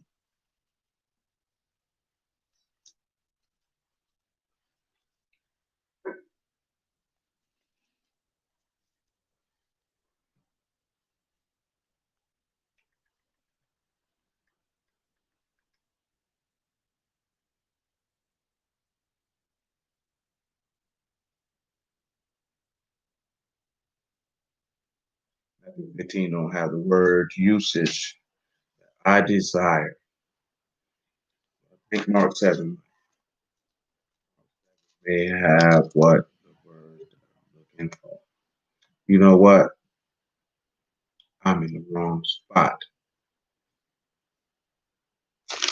That might be the problem. 15 is not what I need. Matthew 15 is what I need. I'm tripping.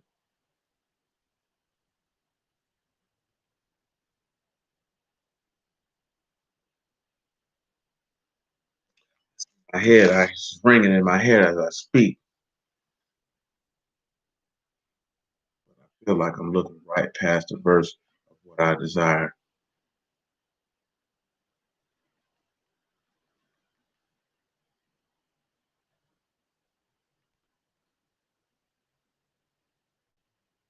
And I was right the second time. It's Matthew 13. It's certainly what I require. Matthew chapter 13. That is definitely what I require. Matthew chapter 13. You can make it 11. 13 and 11.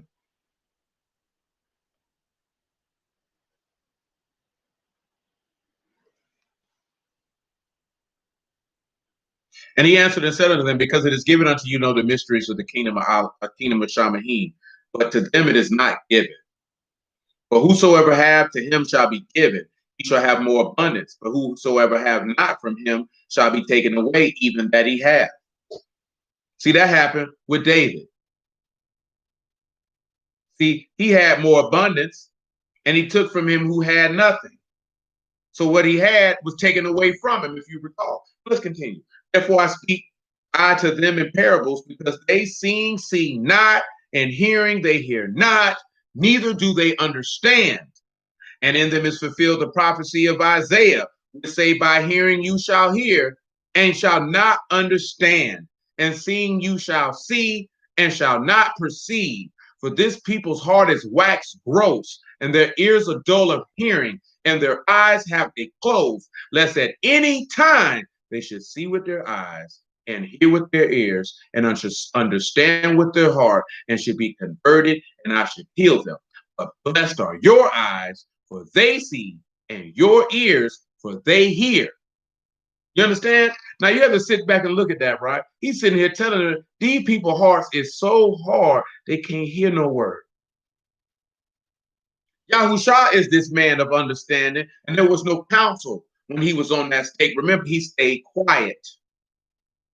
Remember, when they kept coming from him, he would not speak. He did not give them any wisdom. He did not give them any understanding. When you look at flee, you turn back and dwell deep, O inhabitants of Dedan, for I will bring the calamity of Esau upon him, the time that I will visit him. That is dealing with the apostles jetting on the Lord. Remember, we talked about that last week with Peter.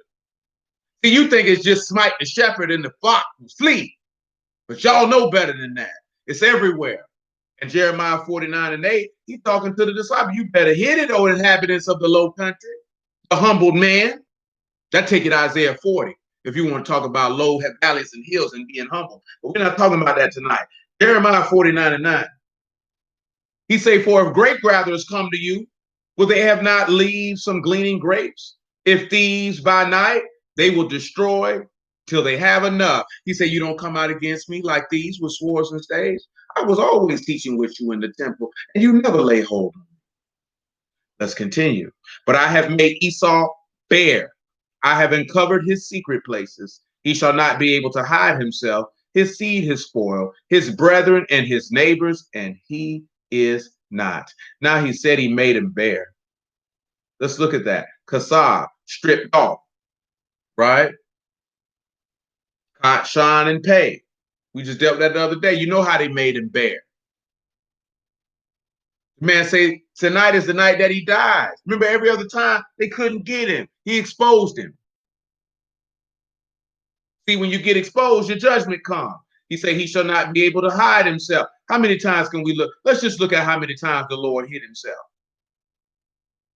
Let's look how many times the Lord hid himself. Come over here to the book of Matthew. Let me see what chapter I desire.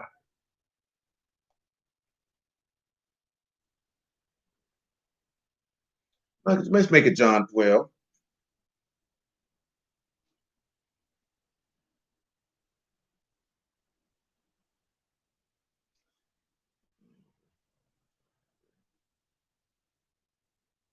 And 27.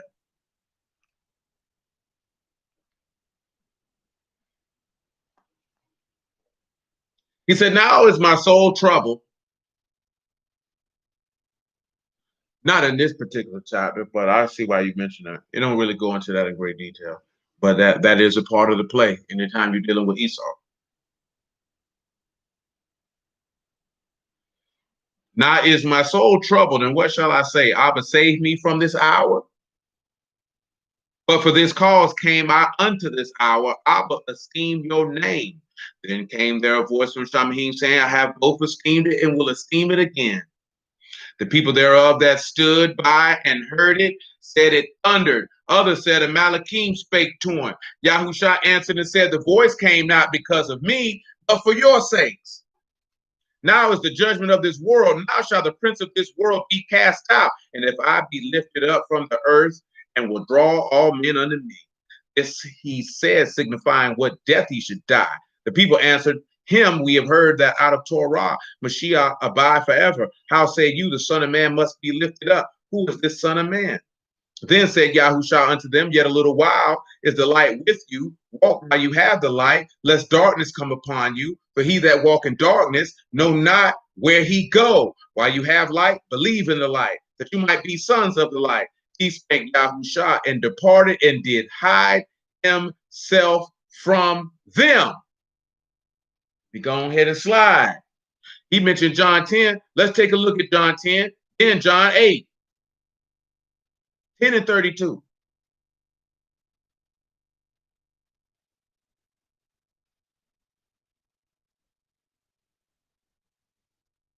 Yahusha answered, many good works have I showed you under my Abba. For which of these works do you stone me?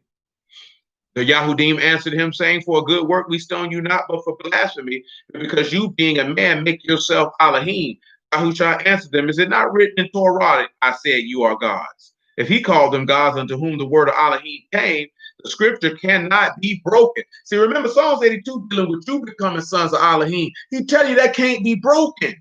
He gonna do it. See, when he, and I'm just pausing to reference this here, right? When he makes this statement, he is letting you know that that is a promise. Let's look at Psalms 82 for those of you who might not be aware or who may not understand what it means.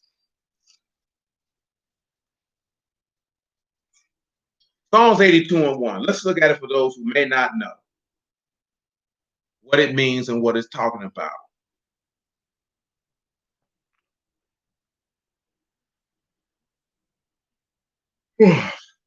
Elohim stand in the congregation of the mighty, he judge among the gods.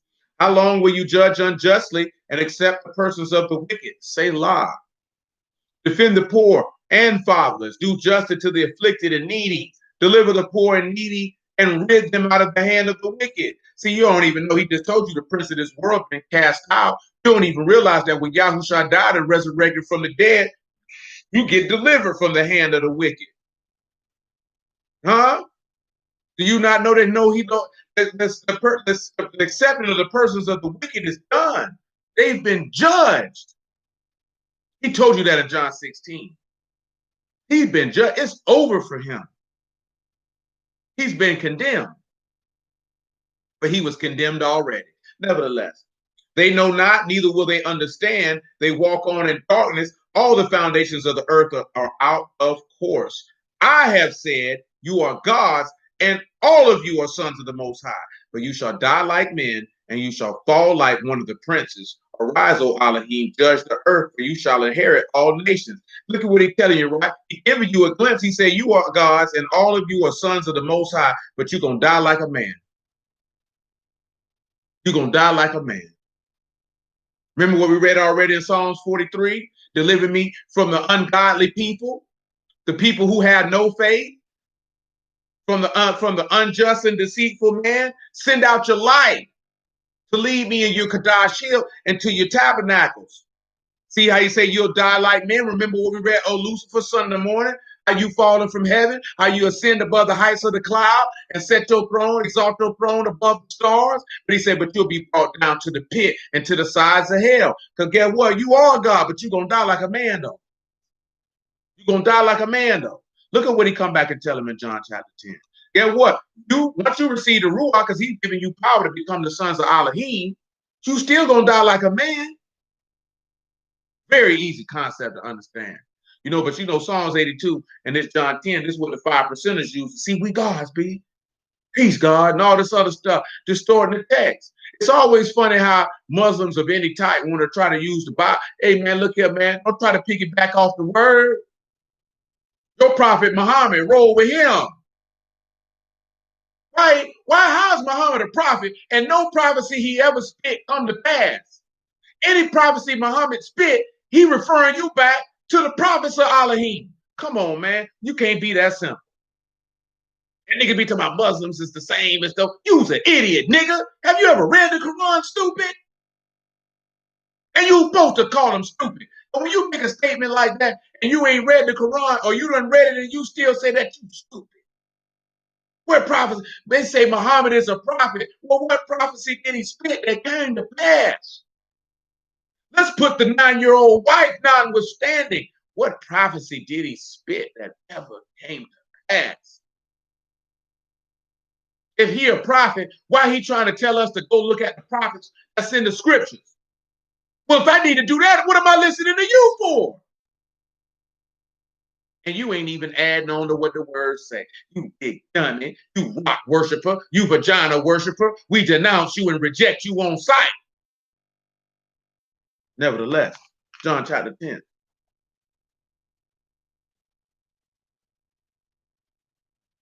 Is it not written, this is verse 34, in your Torah said you are gods, if he called them gods unto whom the word of Elohim came, the scripture cannot be broken. Say ye of him whom Abba hath sanctified and sent into the world. You blaspheme, because I said I am the son of Elohim. If I do not the works of my Abba, believe me not. But if I do, though you believe not me, believe the works, that you may know and believe that Abba is in me and I in him.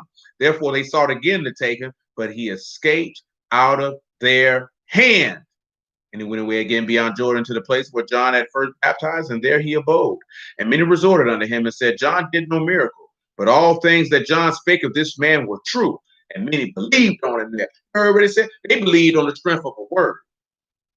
You heard what he said? John ain't do no miracle. John, see, this is the thing too, why to sit back and look at it, right? Because John was a prophet, and to an extent, and a very small extent, because he was filled with the Ruach from the womb, and because he was testifying of Yahushua before he came, he has a small hint of where you say he could have been an apostle.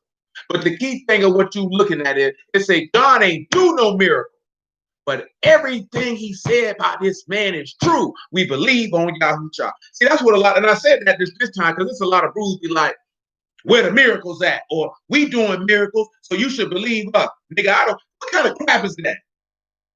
Like, well, ask yourself this here. When did Yahushua walk around and say, look at these miracles, you ought to believe on me? He just said, if you don't believe for what I'm doing, then believe me for what I'm saying. If you don't believe me for what I'm saying, believe me for what I'm doing. Why you just don't believe the word? Why you need all the extra stuff, nigga? So if somebody walk up to somebody and say, take up your bed and walk, and that man get up out that wheelchair and fold that wheelchair up and take it upstairs, you gonna believe in Elohim now? If somebody raised somebody from the dead, you gonna believe now? If you wasn't gonna believe on the strength of that word, that miracle ain't gonna do it. I'm here to tell you. I'm here to tell you. I'm here to tell you. You ain't gonna believe either way. And that power not gonna be in you. So he not gonna be able to do it. Remember the verse that we read in Isaiah 66, excuse me. No, it was 65, my apologies. About 65 and 20 or 21 or 9, somewhere in there. Where he made mention of that while you are yet speaking, he will answer. We've already read in Isaiah 64 that it hasn't even came into your mind what he has prepared for you. You ain't seen it. You ain't heard it. You can't even put it together in your mind what he has prepared for you because you wait for him. Because if you wait for him, then you love it. See, I've already told you this before. You cannot love someone you do not trust. When we talk about script, not emotion, you can't love someone you don't trust. Because according to the scriptures, those things go hand in hand. Love and trust go hand in hand. Love and trust go hand in hand. Because that's what love is. It's loyalty, it's honor, it's respect, it's sacrifice, and it's humility. You know what I'm saying? And it's service. That's what love is. If you ain't willing to serve nobody, how you love them?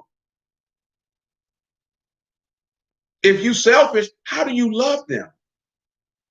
Do you know what I'm saying? How you if you love somebody, no negativity should even exist. I ain't saying that things ain't gonna happen. The negativity and bitterness and clamor and strife and contention should not exist. That should not exist because love would push all that out.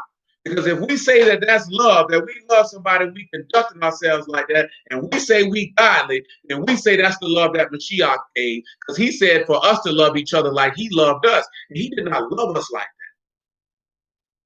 that. That's not the example of love that he manifested. He did not manifest the love of selfishness. He did not manifest the love of pride and vanity. He did not manifest the love of maliciousness and ungodliness, or any of that. See, this is the stuff you look at that when you take that on, you would manifest the faith of Elohim because it would be manifested that you trusted in Elohim because then you would be able to lay your life down for your friends. See, you wouldn't get to the point of laying your life down for somebody in that manner of love if the actual workings of love did not exist before the opportunity came for you to die for them. You have to understand that. This is how he's able to work according to the power above what you ask. Because he asked for that cup to pass, which we're about to read in a moment. Let me tighten up on this thing here, man. One more, man. John chapter 8. I was thinking about the one in John when they slid out on him when they were going to make him king. And we might read that in a moment. But John chapter 8, verse 53.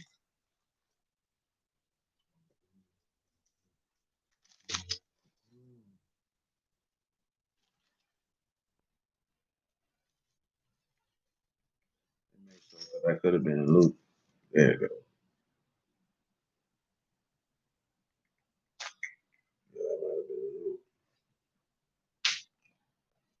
John chapter 8, verse 53. Are you greater than our father Abraham, which is dead, and the prophets are dead? Whom make you yourself? Yahushua answered, if I honor myself, my honor is nothing. It's my Abba that honor me, of whom you say that he is your Elohim. Yet you have not known him, but I know him. And if you should say I know him not, I shall be a liar like unto you. But I know him and keep his saying, and your Abba Abraham rejoiced to see my day, and he saw it and was glad. Then said the Yahudim, you are not yet 50 years old, and you have seen Abraham. Yahushua said unto them, truly, truly, I say unto you, before Abraham was, I am.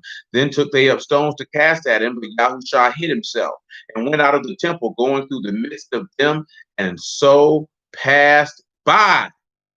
Steady hiding himself, because he ain't exposing his secret places. His secret places ain't been exposed.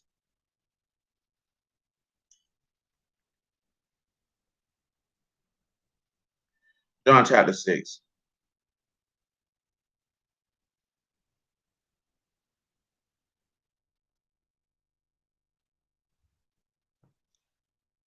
Six and 14. Then we'll go back to Jeremiah 49. Get ready to wrap this up. Then those men, when they had seen the miracle that Yahushua did, said, this is a truth, that prophet that should come into the world. Now, this is after he done fed him with the food, man, with the bread and the fish. When Yahushua therefore perceived that they would come and take him by force to make him a king, he departed again into the mountain himself alone. And when even was now come, his disciples went down into the sea and entered into the ship and went over to the sea toward Capernaum. And it was now dark, and Yahushua was not to them. See, this setback, he had to dip out on them again. He done performed a miracle of feeding people. So, oh, man, this man can't. Ain't gonna play with it. Ain't gonna play with it. Come on back to Jeremiah 49. 49 and 10. Secret places here is miktar. That's your hiding place or your protection. Neem, tet, cotton, raj.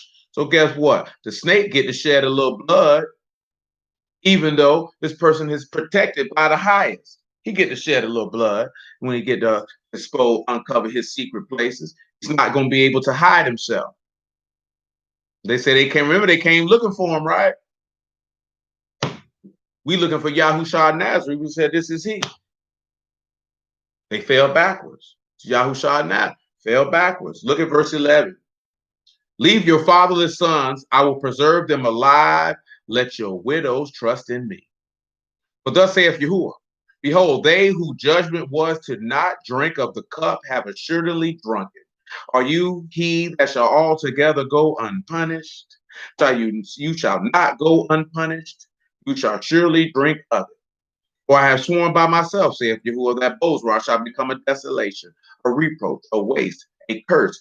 All the cities thereof shall be perpetual waste. I've heard a rumor from Yahuwah. An ambassador is sent among the heathen, saying, gather you together, come against her, rise up to the battle. For lo, I will make you small among the heathen and despised among men. Now, this is some of the same stuff that's in the book of Obadiah. You know, it's funny that people always sit back and see, the white man is the least of all the people. Small in this particular verse is Katan. It means insignificant and unimportant. That's what it means. Insignificant, young, and unimportant. That's what it means. Now, I ask you this question. Was not Yahusha, because he said a white man hated by everybody. That's how stupid these niggas is now. But guess what? Was not Yahusha made small among the heathen, insignificant and unimportant? Was he not despised among men? An ambassador is sent to the heathen? Is that not the scribes and the Pharisees? Didn't they send him out? Didn't they say, gather together, come against him and rise up to battle? Didn't Pilate say, y'all put him to death? He said, we can't put him to death according to our law. Was he not a reproach? Was he not a waste? Was he not a curse? Y'all know what a reproach is. He's a dishonor. The reproaches of them that reproach you, fell on me. Shame, disgrace. They put him to an open shame, did they not? Was he not a curse? Because cursed is he who hangeth from a tree. Was he not a waste, which is korah, a desolation, dryness? Didn't he say, if they done this in a green tree, what shall they do in the dry? Verse 16, your terribleness have deceived you, and the pride of your heart, O you that dwell in the clefts of the rock, that hold the height of the hill. You shall make your nest high as the eagle. I will bring you down from thence, saith Yahuwah. See, that the white man sees, that tough as the eagle. Did he tell you that him that dwells with him in the munition of the rocks is him with a humble and a contrite spirit? When you look at terribleness, that's awesomeness, man. That's shuddering, that's horror, that's fearfulness. They say that done deceived you. He said, I got to bring you down to the ground. Also, Edom shall be a desolation. Everyone that go by shall be astonished and shall hiss at the plagues thereof. Man, if we sat back and went through the plagues, and we've done it before, and we're not going to do it at night. We done went through them plagues in Exodus. Yahushua experienced all them plagues. If you didn't know, who didn't know that? That's what I need to know. Who doesn't know that? That all the plagues that were manifested in the book of Exodus on the Egyptians, that all them plagues fell on Yahushua. Who does not know that? Who is present this evening?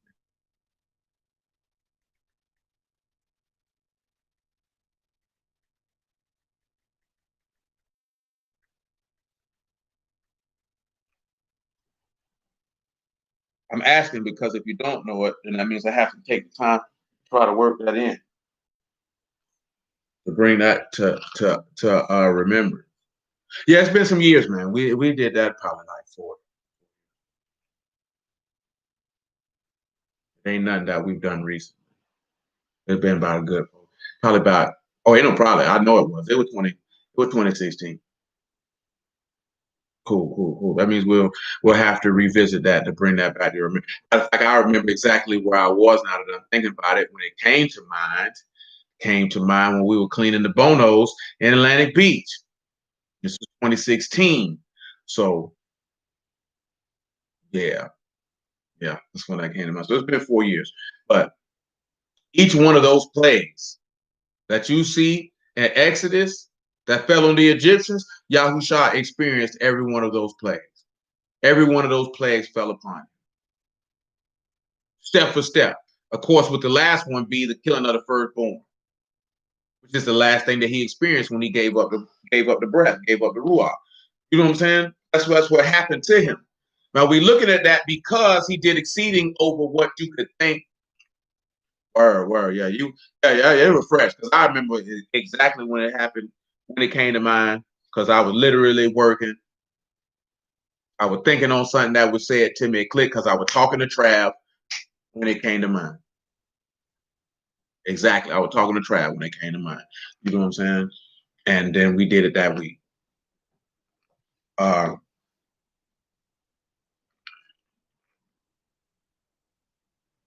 me get a friend call. Because they were calling on Yahuwah in Exodus chapter 1 or 2, chapter 1 or 2, about the oppression. And he heard it and he had respect unto them. And he did above and beyond, according to the power that he put in Moses and Aaron, of what the people even asked for or what they could even think of. Did above and beyond it. With all those plagues, the slaying of the firstborn, the bringing them out, the flooding of Pharaoh's armies into the Red Sea, and giving them a land that flowed with milk and honey, vineyards of which they did not plant, and houses of which they did not build. He did above and beyond what they could even think. Above and beyond it. Even with Moses saying, I'm slow of speech, I can't go do this. He did above and beyond what Moses could think by the working of power of Elohim in him, through him, to manifest Yahuwah to his people. And everything that we talking about in that vein is in regards to having a faith in Elohim, a trust in his word, and a trust that he will do what he says he will do. You know what I'm saying? And that's it. That's what it boils down to. There's no law involved with any of that. Your heritage is not involved. I shouldn't say heritage because that's nigga talk, because that's inheritance. Your bloodline has nothing to do with any of that. Has nothing to do with any of that. See, I've said this in a long time. You got to go from being a nigga with a Bible to a Yahudim with scriptures in the heart. You don't want to be, because when I say nigga with a Bible, meaning having a nigga mentality, which is being hypocritical, which is being lawless, meaning you don't have any order, anything to govern your conduct. You do as you feel in the moment. You're emotional, you're a carnal creature. You do what feels good or what seems good to you. But we know that the book says there's a way that seems right unto a man, but the end thereof are the ways of death. And we talked about a Yahudim briefly on Wednesday. This is someone who's circumcised in the heart, who praises of Elohim and not of men, who serve Elohim in the spirit and not in the letter. And that's a difference. Because most people just walk around with Bible, quoting Bible. It's not in their heart. See, it can't get in your heart when you don't believe it. See, when you believe it, it becomes to be, you lay it up in your heart. It's written on the insides and the outsides of it. It's there. You're one with it. This is what Yahushua asked for according to the power that was in him. That's why we read the part about him saying, hey, stay here in Jerusalem till I shoot this spirit to you. And then you see the spirit on them. And then what did they go do? They preach that gospel to them people. And then they baptize souls. Now these people done got it. And it's all because of a word that they believed. They had hope in that promise. You know what I'm saying? I can sit down and go over whatever with y'all at any given time. But if you don't believe it, it doesn't matter. If you don't believe it, it doesn't matter. You know what I'm saying? So you have to, look here, man. I was talking to the brother about it the other day, right? It's two, because it's really almost the same thing. The strongest and weakest muscle in your body is your mind. In order to strengthen your mind, you must exercise it consistently in order for it to be strong. Your mind is usually only exercised through actual application. Well, faith rests in the lab or in the mind, and that faith can only be made stronger through actual application, and not application of instructions, but application and trust in movement as such. Now, I'm telling you, your faith ain't going to be super strong overnight because it is a process. Remember what he told Peter. He said, Satan has desired to have you, but I pray for you. And when you are converted, strengthen your brethren. But notice when he said you are converted, or shu, when you have returned back to Elohim, then you can give strength to your brethren. See, you can't get the strength until you actually convert. That means you got to put the flesh off and put the word on. See, as long as you keep the flesh on, your faith can never be strong. You know what I'm saying? See, it would be almost a sin of being obese and overweight. You can't be as strong as somebody who's fit. See, you can't be as strong as somebody who's fit, who's been training for 10 years. You're going to have to come in and exercise daily. You're going to have to discipline your diet daily. Discipline your diet is disciplining yourself from the lust of the flesh and the corruption of the world.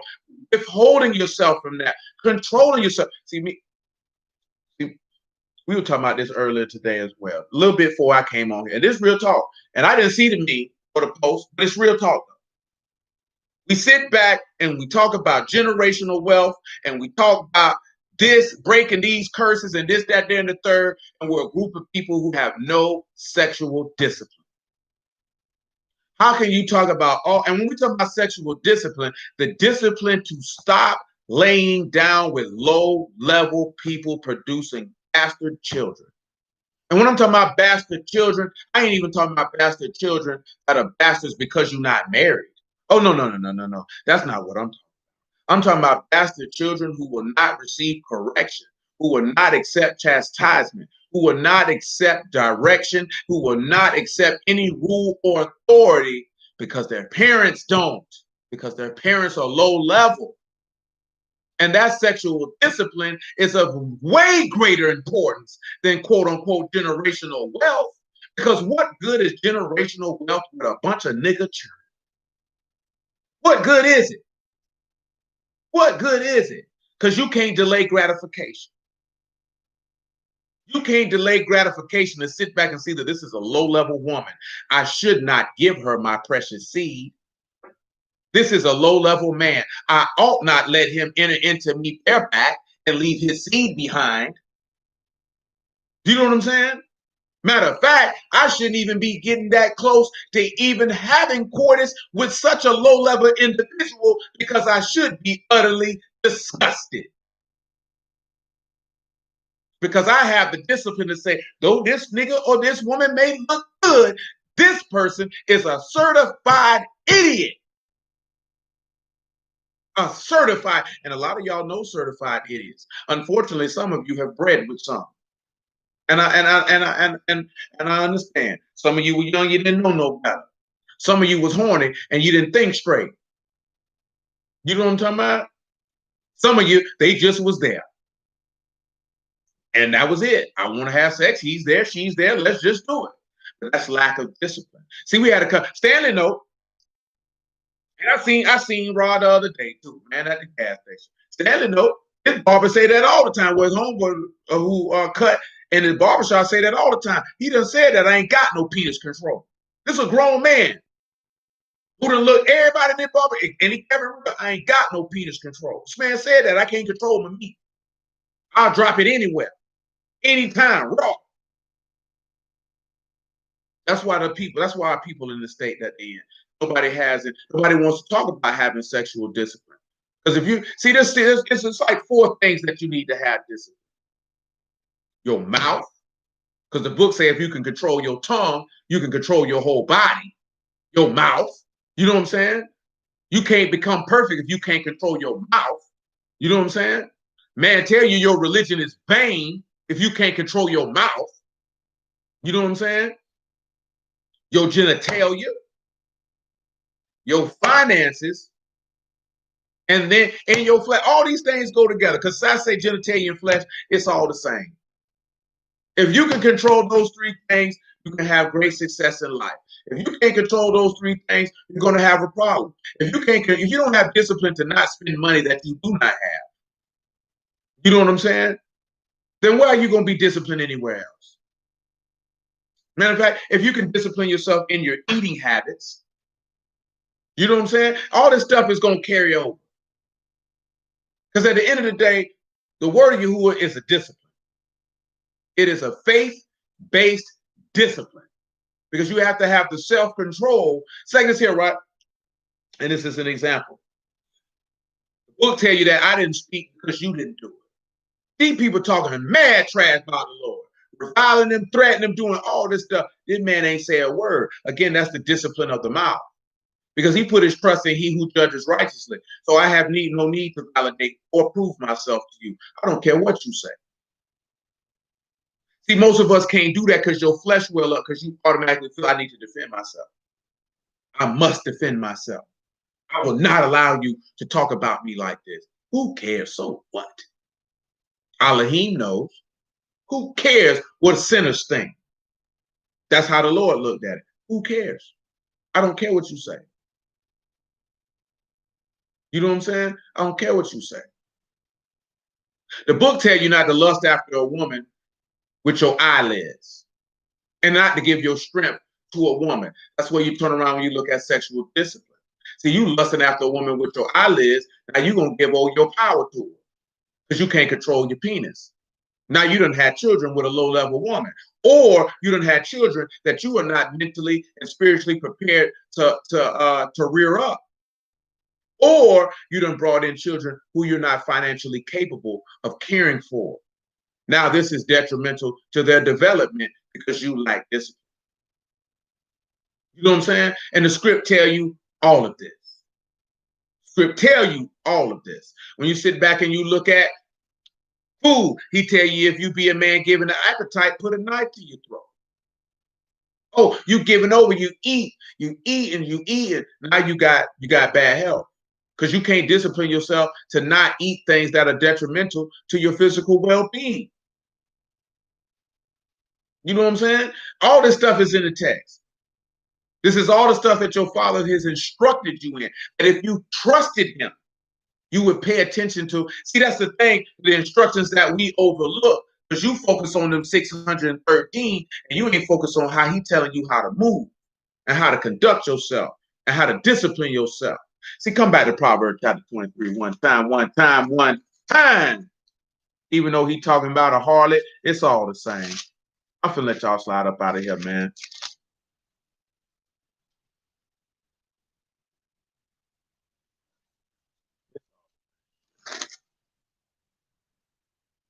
Proverbs chapter 23, verse 24. So this thing that you have to consider. Because he can't do above and beyond what you can think because you don't trust him. Remember what he told you in Isaiah 26? That the man, you don't trust in Yahuwah, for Yahuwah's everlasting life. For whoever think about Yahuwah, he trusts in him. Remember he said that he brought down a book of remembrance for those who thought upon his name? I'll grab them verses for you, just on general principles, especially Isaiah 26, because you know I don't need no excuse. Proverbs 23 and 24. The father of the righteous shall greatly rejoice, and he that begat a wise child shall have joy of him. Your father and your mother shall be glad. She that bare you shall rejoice. My son, give me your heart, and let your eyes observe my ways. For a whore is a deep pitch, and a strange woman is a narrow pit. She also lie in wait as for prey, and increase the transgressors among men. But he told your son, give me your heart. Look at what I'm doing, and you do it. Give me your heart. In order for this man to do above and beyond what you can ask or think, you got to give your heart to him. And that's when you don't want to give your mind to Elohim. To give your mind to Allah. See, that's why you hear I see a lot of brood women, I should say, always talking about What about me? What about my life? This, that, because you don't want to give your mind to your husband. You don't want to give your mind to the Lord. To be honest, you want to do what you want to do. The thought process of yielding and becoming one with another, and yielding and becoming and giving your mind to somebody else disgusts you. Because you're looking at, what about me? I'm going to lose myself. That's what happens when you get married, baby. You lose yourself. That's what's supposed to happen. That's the way of God. Why is that the way of God? Because we're supposed to lose ourselves in Him. When we become one with Him, we're giving Him our mind. See, that's why we don't have success, because we're always looking at love from a selfish standpoint. What about me? And that's not love. What about you, nigga? What about you? Don't you realize when you serve, you would get served? Because Mashiach said, I did not come to be served, I came to serve. And because he came to serve, now you serve him. And because you serving him, he's serving you. That's what he told you. These are the things that he asked for to give to you. But we read these verses and you take it as a joke or just lines on a page and not understanding that this has been manifested. This is the will of Elohim. Give your heart to him. But see, you're not going to give your heart to somebody that you don't trust. And when we talk about heart, I ain't talking about that crap you've been hearing your whole life, your feelings. That means give your mind over to someone else. Give your mind over to Mashiach, because then the love of Mashiach will constrain you. It will stop you. But like I say, the thought of giving your mind to someone else, it disgusts you. Because that means that it's no longer about you. That's the problem. It's no longer about you. That's why it disgusts you, because you want it to be about you. And it's not about you anymore. Somebody came, praise Yahuwah in the name of Yahushua. Someone came and offered his life for you. Because he gave his mind to his father. Remember, he said, whatever he see the father do, the son do likewise. He gave his mind to his father, and his eyes observed his father's ways. He ain't asking you to do nothing that he hasn't already done.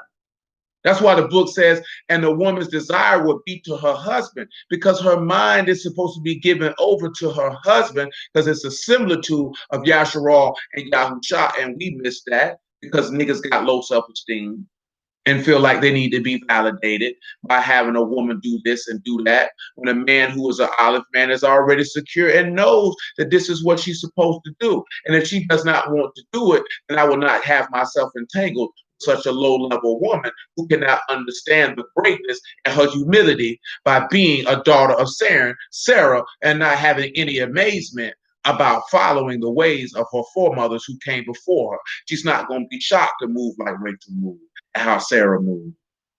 Because if you look at how they move and you look at how Jacob and Abraham viewed them and treated them, then you would see differently. But see, you ain't got you a righteous man, so that's the problem. You got you a low-level man, so that's what the problem is. So then you want to play these brothers in the word? No. You know, I done seen people in this word be married twice in the same calendar year. That is disgusting and vile. You know what I'm saying? See, people out here in their word, they be playing games and then want to try to blame it on the people. No, you low level, he low level. And you knew he was low level. And you knew she was low level. You already knew that, but you didn't care. Because 9 times out of 10, somebody told you, don't you fool with that whole boy. What's wrong with you? What's wrong with you? You know what I'm saying? Same dude. Don't fool with that boy. That boy, that's crazy. How somebody been in the word, been married 3, 4 times? How about you in the truth? How is that possible? How is that possible? How these dudes go from woman to woman? These women go from man to man. How is this even going down? These niggas hold for real. They horn out here. I gave her a bill of divorce. Nigga, get out my face, nigga. You was a hoe. You know you a hoe. And we done made it acceptable and cool. That junk ain't cool, man. That's not the way of Elohim. That's not how he roll. That man ain't with that. And you get you a wife, you roll with your wife. You get you a husband, you roll with your husband. Period. That's what it is. That man don't rock like that. That man say he hate putting away. That man don't like divorce. That's not a part of the plan. Because if that was part of the plan, you wouldn't be his wife then. If that's what he was on, you wouldn't be his wife no more. He would have got another woman. He'd have married another woman. Instead, he manifested himself and died and came as the son of man and came out the grave, the son of Elohim, so you could get married back to him because he a priest. He can't marry no whore. Can't marry no woman put away. Let me come back in a different form. Let me come back in an esteemed form, and then you come back around here. I get my lady back. Come on, man. What time? You don't understand what kind of love that is? That's sacrificial. That's selfless. That's service. And he said, if you remember these things, blessed are you. Ain't that what he told you? When he washed his disciples' feet, if you can remember that, happy are you. He said, I'm your Lord and Master, and I done washed your feet. He said, if I done that to you, blessed are you. See, we despise serving, but you know why we despise serving? Because you feel, because I told you this before, because you worry about getting played. You don't worry about getting played. The person who don't have love for the service is the one getting played, but they gonna lose out, and Elohim gonna crack their skull. Because that's gonna be a testimony against them on the last day. They're gonna go to hell with that good service.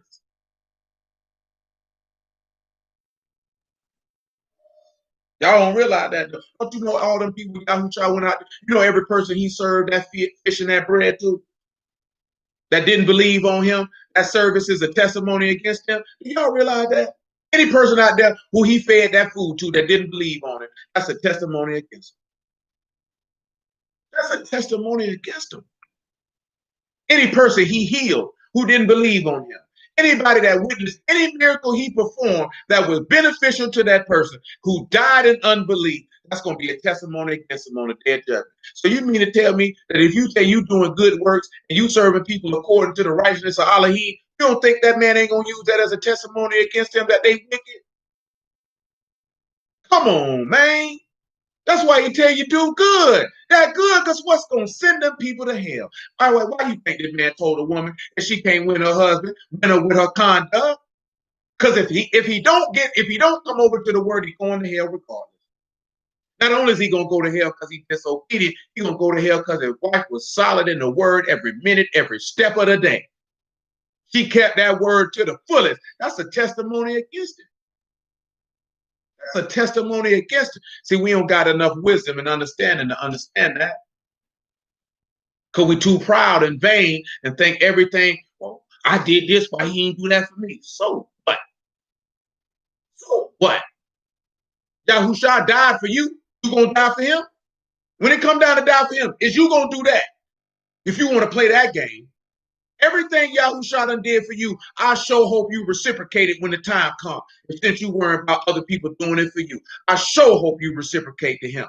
Don't play that type of game. If you say you serve Elohim, I hope you're ready to do the same. When it come time to take that, go to that jailhouse for that word, I hope you're ready to go now, because he went for you. I hope you're ready to go. When it come time to shed your blood for this word now, I hope you're ready to shed it, because he shed it for you. I hope you're ready now. So you got to be careful what you say out your mouth. Don't hold nobody to nothing that you're not going to hold to yourself, to the man whom you say you love, to the man whom you say you believe, to the man whom you say laid his life down for you, to the man whom you say, I believe he resurrected from the dead the third day. Be willing to do everything that he did for you when you open your mouth and say you ain't going to do something because you worried about if a person ain't going to do it for you. You know what I'm saying? Because that's hypocrisy.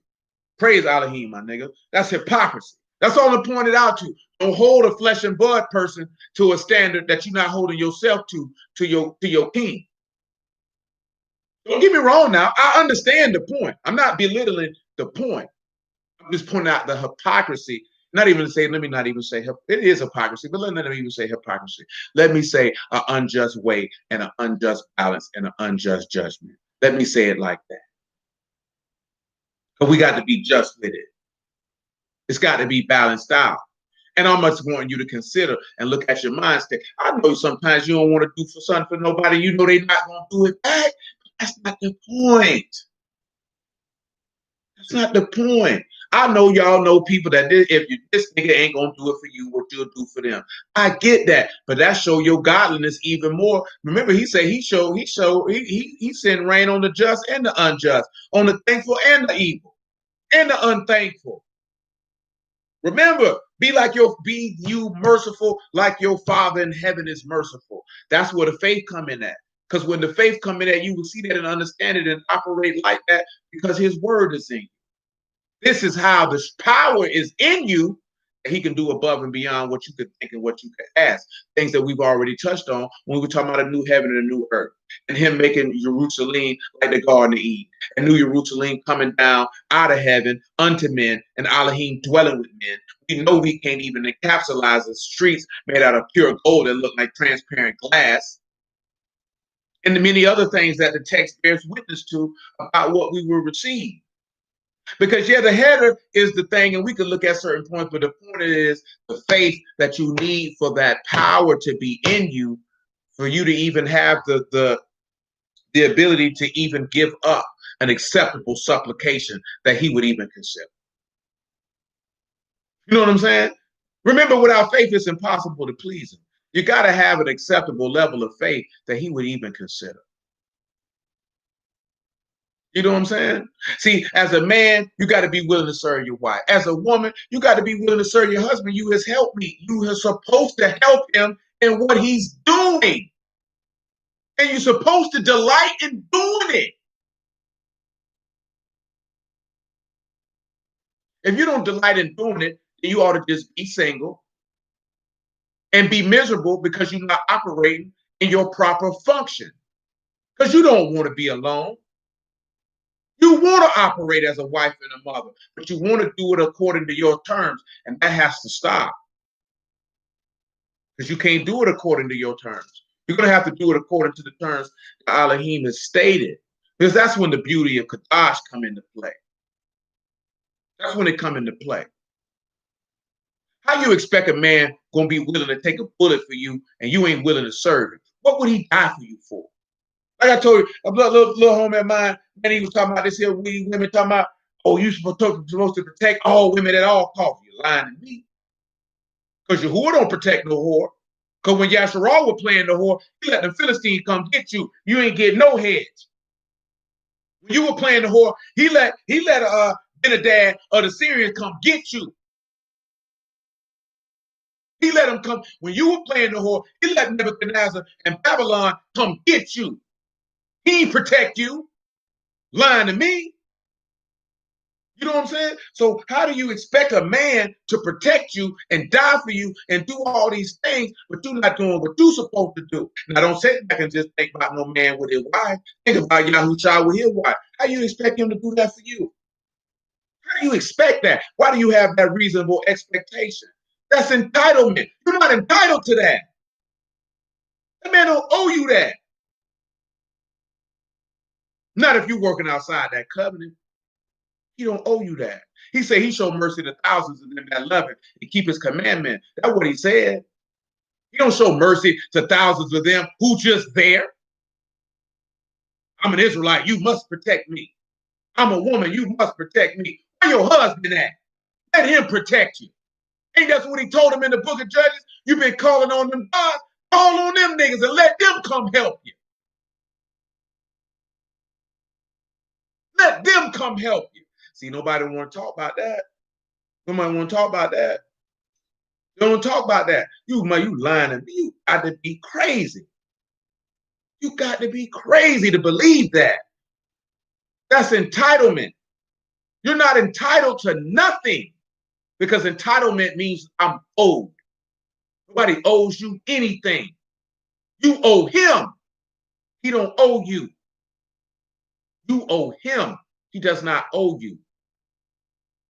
You understand? That's why that's another fallacy of when people telling a woman she the prize. You lying to me. What am I winning? Some coochie? That's not a prize. That is not a prize. That is not a prize. That is not a prize. The reason why the man is the prize because you got to look at the Lord. See, come over here to 1 Corinthians chapter 9. See, you have to look at the Lord. See, the Lord is the prize. Remember, I told you this in the past. Don't get it twisted. The woman is the gift. Because Elohim gave you that woman because it wasn't good for you to be alone. And if you ever got a gift and you appreciated that gift, then you would take care of it. See, that's the difference. Don't get it twisted now. That's a gift from God. The book tell you in Proverbs, a prudent wife come from Yahuwah. So if Yahuwah give you a wise and understanding woman, then you ought to take care of her. She's precious. She's valuable. You don't treat her any kind of way. So don't get it twisted that we talking about treating a woman any kind of way because you're a wicked bastard if you do that. Let that be known. You're a wicked bastard if you do that. If you treat your gift from Yahuwah any kind of way, that means you don't appreciate nothing. And why would he bless you with anything else if you don't appreciate the first gift he ever gave anybody? Well, the second gift, I should say, because he gave him the breath of life. That was the first gift. Let me take that back. The second gift he gave him was the Garden of Eden, where the tree of life was at. That was the second gift. Third gift he gave him was his woman. Let me correct myself. Let me clarify myself. Not the first gift he gave with that Ruach. You ain't know? Right there in Genesis 2, that was showing you how to gift the life from the first Adam with the second Adam. That's the first gift Elohim ever gave you with that Ruach, with that breath of life. The second gift he gave you was the kingdom because he gave you the Garden of Eden. And the third gift he gave you was a wife. Because you got to have a dominion in a place to put the woman in to begin with. He can't give you a woman before he give you without giving you some land and dominion where you can take her to. But you got whole niggas out here moving in with broads. You coward bastard too. Type of nigga is you. You know what I'm talking about? And you women are damn fool. You fool with a nigga and move a nigga in your house. If he ain't got nowhere for you to stay, that ain't the nigga for you. You go ahead and be alone and just keep it pushing. Don't you fool with no nigga who got to come live with you. You know what I'm talking about? Don't even fool with no nigga who pressing you to come live with you. That nigga's a bum. Ain't no real man gonna do that. Real man rather sleep in a one-room shack than to come around here talking about, baby, let me stay with you till I get on my feet. He don't want to do that. He gonna be, if he do it, he gonna be so shamed, he gonna get out there as quickly as possible. Because he knows she not gonna respect him. She taking care of him. She not gonna respect him. He ain't gonna want to deal with it. I got to go. But come on, look at 1 Corinthians 9, man. 1 Corinthians 9 and 24, right? He said, know you not that they which run in a race run all, but one receive the prize. So run that you may obtain. Every man that strive for the mastery is temperate in all things. Now they do it to obtain a corruptible crown, but we are incorruptible. I therefore so run, not as uncertainly, so fight-eyed, not as one that beat the air, but I keep under my body and bring it into subjection, lest by any means which I have preached unto others, I myself shall be a castaway. Why does he say we receive a prize? You look at to receive a prize for Mashiach, because Mashiach is the prize. Mashiach give you knowledge. Mashiach give you wisdom. Mashiach give you understanding. Mashiach give you a place to dwell, i.e. his body, the Ruach HaKodesh. Mashiach give you garments. Mashiach give you food. Mashiach give you guidance. Mashiach give you discipline. He give you instruction. He nurtures you. So how is she the prize when she doesn't provide any of those things? And these are the things that she demands of you. So when you understand that as a man, that these are the things that are demanded of you, then you would understand that if you possess those things, that you are a very valuable man, and therefore you would not tolerate any foolishness at all, because you don't have to. You don't have to. Your value is different. This is when you're operating on a godly plane. If you're not operating on a godly plane, you can't really move that way. But if you are, and your stuff is in order, then you would know I'm not tolerating that, because Elohim is not tolerating that. See, at the end of the day, it's not about downcasting a woman. It's understanding and operating like your master, because he's not going to tolerate that. He's going to have the ability. He bring this woman, I can nurture her. I can teach her. And I can give her wisdom. I can give her understanding. And when I say this to you, but that doesn't mean that you have to be some scriptural master, some scriptural scholar, and be able to go into great manifestations of details of every single solitary precept, but you can still be able to impart wisdom. You can still be able to impart understanding. She can still learn from you. You can still nurture her and help train her and bring her along into maturity like you're supposed to. You would be able to dwell with her according to knowledge. You would be able to love her and honor her and serve her like you're supposed to. You'll cherish her like you're supposed to, because that's a gift. You cherish gifts that are given. That gift comes from Elohim, where Elohim was brought together, let no man split asunder. So you're going to cherish that. She going to understand that she's the gift to you and what her role is as that gift, which is to be an aid, a help, and a relief. And she's going to seek to aid and help you in what you're doing. And you, when you need relief from what you're doing, and she will be there to give you comfort. Nobody want to be out here working all day, come home and hear you talk about absolutely nothing, getting on my last nerve. You know something, man? Most of our women on here, you're married to good men. You know how you know you're married to good men? Because these niggas come home to you every night. You don't have to worry about where they at. They ain't in no bar getting drunk. They ain't in no streets, running no streets. They ain't doing none of that. They at home with you. They go home, they go to work and come home. You know how many women sitting there don't know where they man at? He don't never come home. He out hanging out every night. They go to work and come home. Do you know how many women would snatch their face off for a man that would go to work and come home and take care of them, and that's all they do? Snatch their whole face off.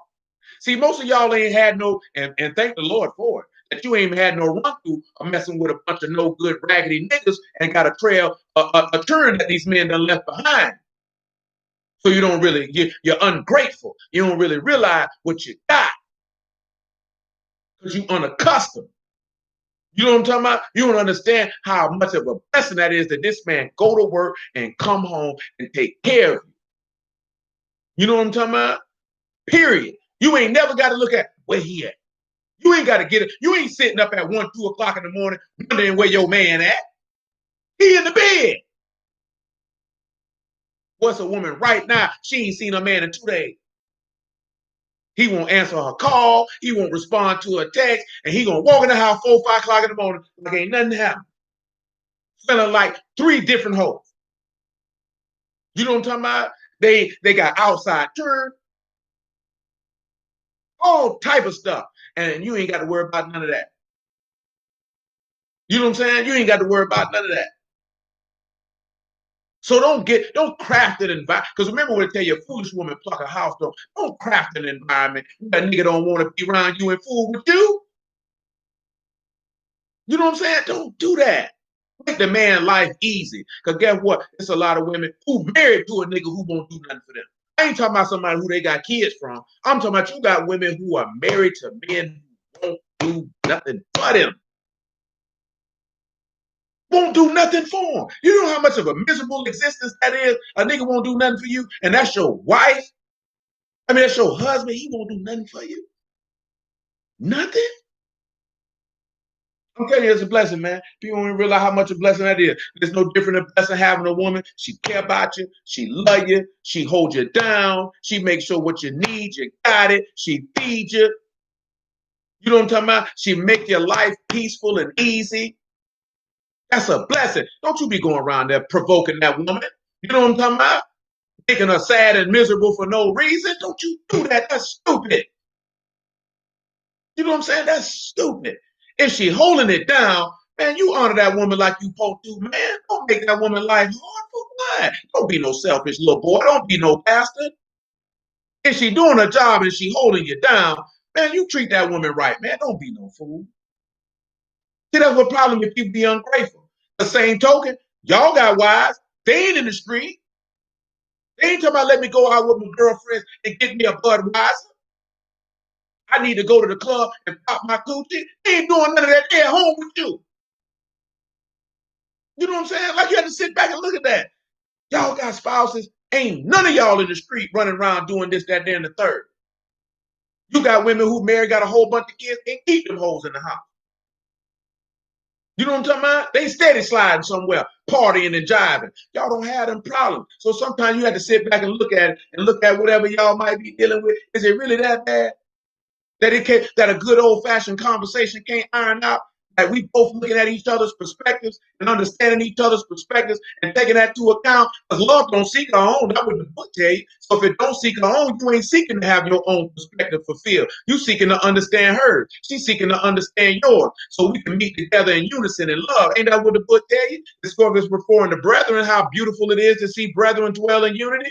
Well, if it's beautiful to see brethren dwell in it, how much beautiful a man and a wife to see them dwell in it? How much more beautiful than that? We know how beautiful it is because you've seen Yahusha dwelling with his wife. So if you see how beautiful that is, why wouldn't you want to recreate it here on earth that people might see you and know that you believe in the living Elohim, that you, because of how you treat your husband, you treat your wife, they would know that Abba has son Yahusha, that you are his disciples, that the word is true, and they ought to repent. You know what I'm saying? That's simple stuff. That's how you win souls. Y'all don't even realize y'all can win souls with stuff like that, man. But you know what? Let me get up off here, man. Because I done went all the way like this. It's almost, it's 11:30. We got to go on and go to sleep. I say hallelujah for Yahushua in the word. But just, peep the game, man. Sit back and understand, appreciate what you got before you don't have it no more. Appreciate what you got before you don't have it no more. You know what I'm saying? Because just when you got something that comes from Elohim, man, Elohim set it up, man, and you don't appreciate it, he take it from you. Then you're gonna be looking sad because he ain't gonna give you nothing to equal or greater value. See, you don't get something from Elohim and then you don't appreciate it, and then he take it and then you get something better. You lying to me. That's whole talk. That's that stuff from the street. That's harlot talk. That's harlot talk. You don't roll like that. You don't reject the cheat. I can get a better savior. How that work? You know what I'm saying? That's not how that works. Be grateful for what you got. You know what I'm saying? Because you could have something worse. Some of you see something like your brother, y'all young, so y'all wrap your wives up pretty early. Some of y'all don't know about how some of these brothers got a woman can't stay in the house. You know what I'm talking about? Coming in there smelling like latex and Colt 45s, tequila and cognac, kissing you in the mouth. She done kissed the man's sperm. Now she done came and kissed you in the mouth. You know what I'm talking about? That's rough. That's rough. That's rough. And you ain't got to deal with that. So you know what I'm saying? So be thankful. You know what I'm talking about? Your children healthy. You got a roof over your head. You know what I'm talking about? The man feeds you every day. Clothes is on your body. You ain't got to walk around naked. Shoes ain't got no holes in it. You know what I'm talking about? You ain't missing no meals. You may not necessarily eat what you want to eat. You ain't missing no meals. You ain't sleeping on no trees. And most above all, you get to hear the word of Elohim every day. And not just when I'm talking about hear the word of Elohim, I ain't talking about just on no service. When I'm talking about every day, I mean, if you cracking that book open like you're supposed to, you get to hear his voice every day. Some of you hear his voice in your heart because you're meditating on his word. You know what I'm saying? So give thanks. Be thankful. Be thankful that somebody willing to correct you and admonish you in love according to the word. Be thankful because you got people out here, they ain't got it. They ain't got it. You know what I'm saying? They don't got nobody who care about them. They don't care about they ain't got nobody who care about their soul. You know what I'm saying? Don't treat the people bad who care about you. Because that's a special type of stupid. When you got some pain you dealing with, you need to go talk to somebody about that. You need to go talk to somebody about that. You need to go get some clinical help. If you don't want to get the help from people who got spiritual wisdom and understanding, then you need to go talk to a therapist. You need to talk to somebody. Don't hurt the people who care about you because you're dealing with some other stuff. Don't do that. Because you're going to look up and you ain't going to have nobody. And then you're going to be mad at God. And he ain't did it, you did it. Don't do that. That's what they did to the Lord. They came and hurt the person who God sent, who cared about them. Why would you do that? Don't make them mistakes. Everything that we could mention is always going to come back to Yahushua. He done went through everything that any of us could go through. See, we want the power to be in you. So when you ask and think of something to Elohim, that when Yahuwah willing, he bring it to pass, it'll exceed whatever you thought he could do. It would exceed whatever you asked him to do. He exceeded what your forefathers wanted coming up out of Egypt. He exceeded what Abraham thought of. Abraham wanted an heir. He said, I'll make you the father of many nations. That's way past what the man thought. Come on, man. That's way past what he thought. All Abraham wanted was an heir. He made him the father of many nations. All he wanted was one child. Just one. Man, oh man. Well, Yahuwah is good, and his mercy definitely endures forever. He's righteous and just altogether, and blessed be his mighty name through Yahushua forever. You know what I'm saying? And all the stuff that and it's just stuff for us to consider, man. Just consider. Is your life really that bad? Is you really that miserable? Is you really that bitter? Because it ain't got nothing to do with your life. That's other stuff. You need to talk to somebody. You need to talk to somebody. And you need to sit down and have honest conversation. See, let me tell you, because we're talking about this here, right? And I very well, y'all willing something come to mind, I might drop some work on you tomorrow outside of this here. But remember, I used to ask y'all stuff, man, and most of that stuff be off camera. For those of you who on camera, who know what I'm talking about. And that stuff was to ask for number one, to see where you needed help at. You know what I'm saying? And number two, for you to look within your own self. So you can sit back and say, you know what, I need to self-reflect. I need to have some retrospection so I could be the best version of myself. So whatever was hindering me, that dead weight, so to speak, them burdens and the sin that easily beset you, that you can set them to the side and run your race with patience. Because you can't run the race, you got too much luggage on your back. Drop that junk off. Because that's all it is. It's questions that cause you to think, to look within your own self. Not because I'm just desirous to hear what you got to say. I want to hear what you got to say in order for me to be able to know this is what this person is dealing with. This is how I can assist them. That's the only benefit I get out of it. It ain't for me. You know what I'm talking about? I mean, it is, but it ain't. That's just for me to assist you. I don't get. That's the only thing I do it for, and for you to assist yourself. Because at the end of the day, you got to help yourself. You have to be tired of living and doing what you always been doing in order to be better. Like how Monte put up their health, wealth, and self. Well, guess what? If you want your health and wealth to be better, you got to manifest and help yourself. You got to improve yourself. Improve yourself. When you improve yourself, everything else will fall in line. And I'm mainly speaking to the men. Men got to self-improve every day of his life. He has to, because you got too many responsibilities. You got too many responsibilities. You got too many responsibilities to shortchange it. Too many responsibilities to shortchange. So you have to make sure that you're elevating yourself. And don't get caught up in how fast you're moving or how fast you think somebody else moving. As long as you're improving, as they like to say in the weight room or in business, small progress is progress nonetheless. Progression is progression. You know what I'm saying? Don't worry about how. And I tell you, when I used to lift weights, man, I wasn't never worried about. I went in there and started deadlifting when I got that gym membership because I ain't really had nothing to deadlift with. I didn't start deadlifting seriously until I got that gym membership in September 2012. I didn't really have nothing of any manageable real weight to deadlift with, and I used them fixed bars, man. Them bars that people be using to curl. I ain't caring nothing about what them other people around me was deadlifting with. Didn't make no difference. I need the 60-pound bar right here to do it with, and that's what I'm going to use, period. Because I'm not concerned with anybody else's progression but mine. And I'm not going to compare my progression against another person's. That's irrelevant for me. And you have to do the same when you're moving spiritually. Don't compare your spiritual elevation to someone else's. Just continue, because you can look at somebody who you feel like is elevating so quickly spiritually, and they're going to end up in hell. And then you progressing what you think is slowly, but yet you're going to be filled with the Ruach and enter into esteem. But hey, man, I bless y'all out the house of Yahuwah in the name of Yahushua. I appreciate y'all.